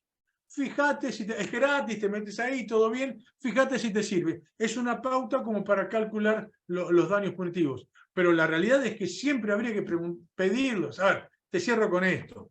Hace un tiempo vino a Argentina François Jamás, uno de los más grandes doctrinarios franceses, y dice, en Francia no hay más juicio de accidente de tránsito. ¡Wow! ¡Qué bien! Cuando sale decimos, che, François, qué cultura la francesa, qué nivel. Y el tipo que hablaba muy bien español dice, ¿qué nivel qué? Si somos tan latinos como ustedes, tan atorrantes como ustedes. Claro, pero no tiene juicio de accidente de tránsito. Ah, no, desde el 5 de julio de 1985. Mierda, ¿qué pasó el 5 de julio de 1985? Se dictó la ley Badinter. ¡Wow! ¿Y qué dice la ley Badinter? Algunas cosas increíbles. Por ejemplo, que la compañía de seguros te tiene que hacer un ofrecimiento por escrito. ¿Cómo? La compañía de seguros tiene la obligación de hacerte un ofrecimiento por escrito. Pregunta, colega, somos 81. ¿Cuántos de ustedes han recibido ofrecimiento por escrito de las compañías de seguros? Nadie. Entonces, ¿qué hace la ley Badinter? Dice, vos le tenés que hacer un ofrecimiento por escrito. La víctima lo puede aceptar o lo puede rechazar. Si lo acepta, ok, se cerró el caso. Si no lo acepta, va a juicio. Entonces el juez, antes de dictar sentencia, agarra el ofrecimiento por escrito y dice, che, lo que ofreciste fue ridículamente bajo. Le aplica daño punitivo, que el daño punitivo en Francia es triplicar la tasa activa. ¿Qué pasó en Francia?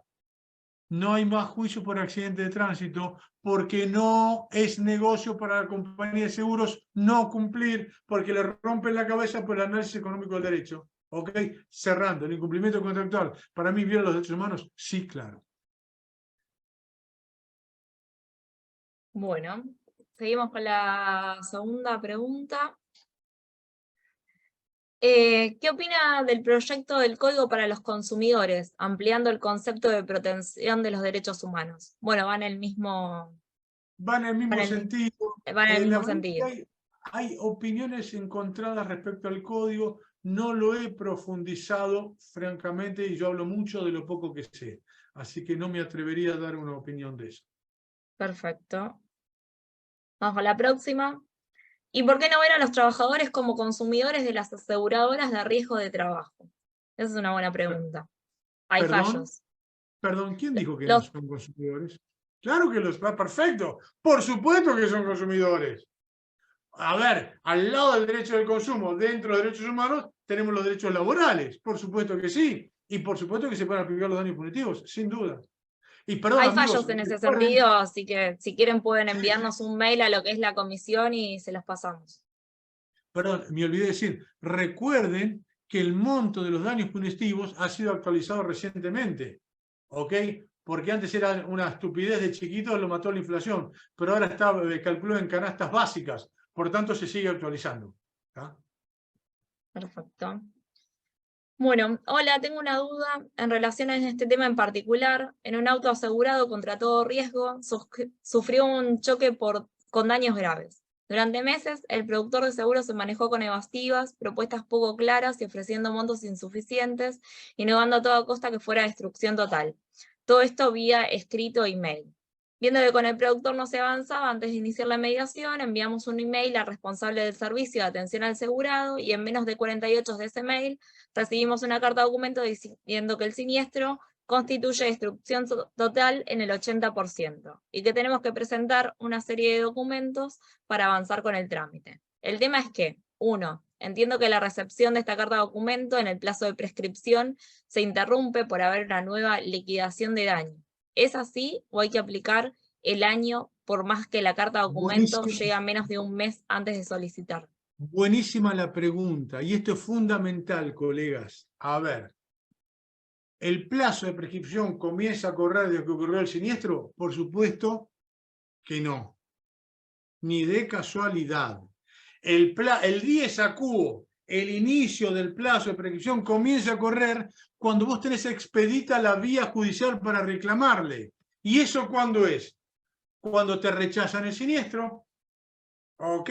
Porque recién ahí vos podés empezar la demanda. O también empieza a correr cuando se vencen los 30 días, porque ahí quedó aceptado el siniestro. Entonces vos tenés que ir viéndolo. No corre desde que vos tenés el siniestro, sino desde que pasan los 30 días y no te dijeron nada, más los 15 para el pago, o desde que te rechazan el siniestro. Nota a pie de página. Tengan muy presente, más allá del año o 5 años de prescripción, que vos siempre tenés a mano el artículo 2541, que es el viejo 3986 del Código de Vélez. Es decir, que vos podés suspender la prescripción por única vez por 6 meses. Entonces, si a vos te llega un cliente y dice, mire, justamente mañana se cumplen los 12 meses, vos metés una carta de documento y esa carta de documento te suspende la prescripción por 6 meses, como mínimo. ¿Tá? Yo tengo la idea que, como sos consumidor, cada vez que vos haces un reclamo se interrumpe, pero como mínimo usted es el Código Civil, y sí tengan muy presente que el Código de Vélez, la suspensión de cobertura era por 1 año. Acá, violando el principio de no regresión, te lo bajaron a 6 meses. Tenés presente que se puede suspender aunque sea por 6 meses, pero eso te va a servir muchísimo. Sí. Respecto a lo que era la mora, ¿cómo se aplica esa lógica a los cobros por medios electrónicos, CBU, como los casos en donde el asegurado no tenía fondos en la cuenta? Bueno, un poco lo respondimos esto. Está muy bien la pregunta, che, ¿siempre se aplica? Y la respuesta es sí. A ver, somos 77. Por favor, me dicen la fecha, cada uno de ustedes, en que te vence la póliza del auto, cada una de las cuotas, y la de tu casa. Ni en pedo. No tengo la menor idea. Recuerden que Jorge Luis Borges, cuando escribió Funes el Memorioso, era un cuento fantástico. Nosotros somos consumidores, no tenemos ni... A ver, ¿cuántos vencimientos tenés vos en tu vida? ¡Millones! ¿Y lo tenés en la cabeza? Por supuesto que no. Ahora, del otro lado, ¿quién está? La compañía de seguros. ¿Te puede informar eso? Sí, porque le sale automáticamente en el sistema. Ok. Entonces, ¿quién debería cumplir con eso? Obviamente que la compañía de seguros. Entonces, si vos incurrís en mora y la compañía de seguros no te advierte, obviamente que lo están haciendo maliciosamente. Obvio, es decir, que si la compañía de seguros te advirtió que estás en mora, hermano, si no pagaste en una semana, 15 días, bueno, sos un tarado, ok, pero por lo menos te informaron. No es que vas a tener cobertura del seguro siempre sin pagar el seguro. No. Obviamente la compañía tiene que cobrar prima. Lo que no puedes es sorprenderte en tu buena fe que no te diste cuenta que venció la cuota y decirte que no tenés cobertura. Entonces, si te avisan y no pagás en 15 días, sí, por supuesto que ahí se suspende la cobertura. Perfecto. El deber de información / asesorar también aplicaría para los casos en el que el productor nos recomienda una compañía de seguros y luego quiebra, en el caso de Escudo Seguros. A ver, yo sé que los productores de seguros me van a odiar y Raúl me va a pegar, pero a ver, para mí, pido disculpas, mi viejo fue productor de seguros más de medio siglo, mi vieja 20 años y yo 10 años, así que estuve del otro lado, ¿ok? Pero ¿cuál es mi idea? Che, para ser coherente solamente, ¿no? Dijimos que el productor de seguros forma parte de la cadena de comercialización de la compañía de seguros, sí, muy bien. Aquellos que tenemos el hashtag Orgullo Uva, cuando estudiamos en la Facultad de Derecho, nos daba de tomar café unas cosas que eran alquitrán y tomamos y no nos dormíamos nunca. ¿Ok? Muy bien. Esa persona que vendía el vasito, si el café estaba envenenado, ¿era responsable? Sí, ganaba 3 monedas y era responsable. ¿Ok? ¿Por qué? Porque te vendía algo. Entonces la pregunta es, si el productor de seguros forma parte de la cadena de comercialización de la compañía de seguros y la compañía de seguros es responsable por los actos del productor de seguros, viceversa, como hay una relación promiscua, no es lo que piensas, promiscua es íntima, relacionada, también el productor es responsable de la cadena de comercialización. ¿Por qué? Porque toda la cadena de comercialización del artículo 40 es responsable solidaria e ilimitadamente por todo lo que hacen. Es así de sencillo. Si cuando vos compraste 1 kilo de yerba, te envenena y el kiosquero ganó 4 monedas y es responsable por el valor vida, la pregunta sería, ¿por qué no lo sería el productor de seguros? ¿Se entiende? Es para no tener problemas con los kiosqueros. Porque si decimos que ellos son responsables, ¿con qué argumento jurídico? Yo digo, los kiosqueros sí, pero los productores no. Decímelo, no lo entendería. Vamos a la próxima. ¿La manifestación de la aseguradora del artículo 56 debe ser fehaciente? Y sí, en realidad tiene que ser fehaciente para beneficio de ellos. Porque si vos no lo recibís, no se expidió. ¿Ok? Tiene que ser fehaciente, que te tiene que llegar a vos. Y esto es otra cosita chiquitita. Recuerden que la ley dice que la compañía de seguros tiene que pagar los siniestros. Hay casos que tienen por siniestros, aunque el asegurado jamás haya pagado la prima. ¿Por qué? Porque para que se fecunde la obligación del asegurado de pagar la prima, previo te tiene que llegar la póliza. ¿Ok? ¿Por qué? ¿Qué dice la ley? La prima se adeuda desde que comienza el seguro, pero únicamente es exigible después que te llegó la póliza. De manera tal que si llegas a tener un caso donde a tu cliente no le llegó la póliza, aunque jamás haya pagado nada, sí va a tener cobertura porque no incurre en mora porque previamente no le llegó la póliza. Lo dice la ley, artículo 30 más o menos. Perfecto. ¿Por qué no aplicar al productor el artículo 1753? Código Civil y Comercio. No tengo ni idea de lo que es el 1753. A ver, fijémonos. Es tan largo el código. 1753. No sé qué dirá. Pero a ver, la cuestión es... Te voy haciendo otra, si querés. Bien. A ver, yo lo hago mucho más fácil, colegas. Cuando hay 2 normativas que se apliquen, ¿cuál aplicamos? Aquella que más favorezca al consumidor. ¿Y cuál es la que más favorece? El 40. Y se aplica ese. Me parece bastante sencillo. Perfecto. Consulta. En el caso del sistema de estacionamiento medido, aplicado por el gobierno municipal, esto es en Entre Ríos. Si una persona no adhería al sistema por haber estacionado sin abonar el estacionamiento, se le coloca una boleta de infracción indicando que tiene 10 días para hacer un pago voluntario, de lo contrario pasará a un juzgado de faltas como multas. Y en el caso de quienes están adheridos al sistema son advertidos, cuando no tienen saldo de que si estacionan, ¿se les puede hacer dicha boleta? ¿Encuadraría el caso de la persona no adherida en defensa del consumidor por falta de aviso? Las personas desconocen que sería una infracción, piensan que podrán abonar después. Yo hablo mucho de lo poco que sé. Quizás este tema Entre Ríos, deberíamos ir un asadito Entre Ríos, comer un buen pescado, leer la normativa. La verdad que me pierdo, no conozco nada. Sí, la solución ¿cuál es? Obviamente que son todos consumidores, incluso frente al Estado. Por tanto, el deber de información para mí también tendría que ser ahí, sin ninguna duda. Perfecto. Bueno, esa era la última, Waldo. Sí, Pues, igual si quedó alguna, me consta que el doctor Sobrino seguro nos la responde por mail, así que nos la mandan al mail de la comisión y nosotros se las reenviamos y seguro que nos va a contestar. antes de Gracias, cerrar, Waldo. amigos, les Waldo, paso un aviso parroquial. pasá el chivo, por Sí, favor, Claro, esto para los que están muy aburridos y no tienen nada que hacer, les cuento que en agosto empezamos en la Facultad de Derecho de la Universidad de Buenos Aires un posgrado de seguros con 15 profesores extranjeros de todos lados. La verdad, muy interesante, lo hacemos los miércoles de 18 a 21. Por Zoom en la Facultad de Derecho, Universidad de Buenos Aires. Esto se publicita con la página de la Facultad de Derecho, o si quieren meter en mi LinkedIn, Waldo Sobrino, ahí también hacemos la publicidad, presentamos artículos, novedades, jurisprudencia. Él quiere meterse con todo gusto. Van a ser bienvenidos. Raúl participó ahí, así que nos divertimos mucho. Los que quieran venir, reitero, y con esto cierro.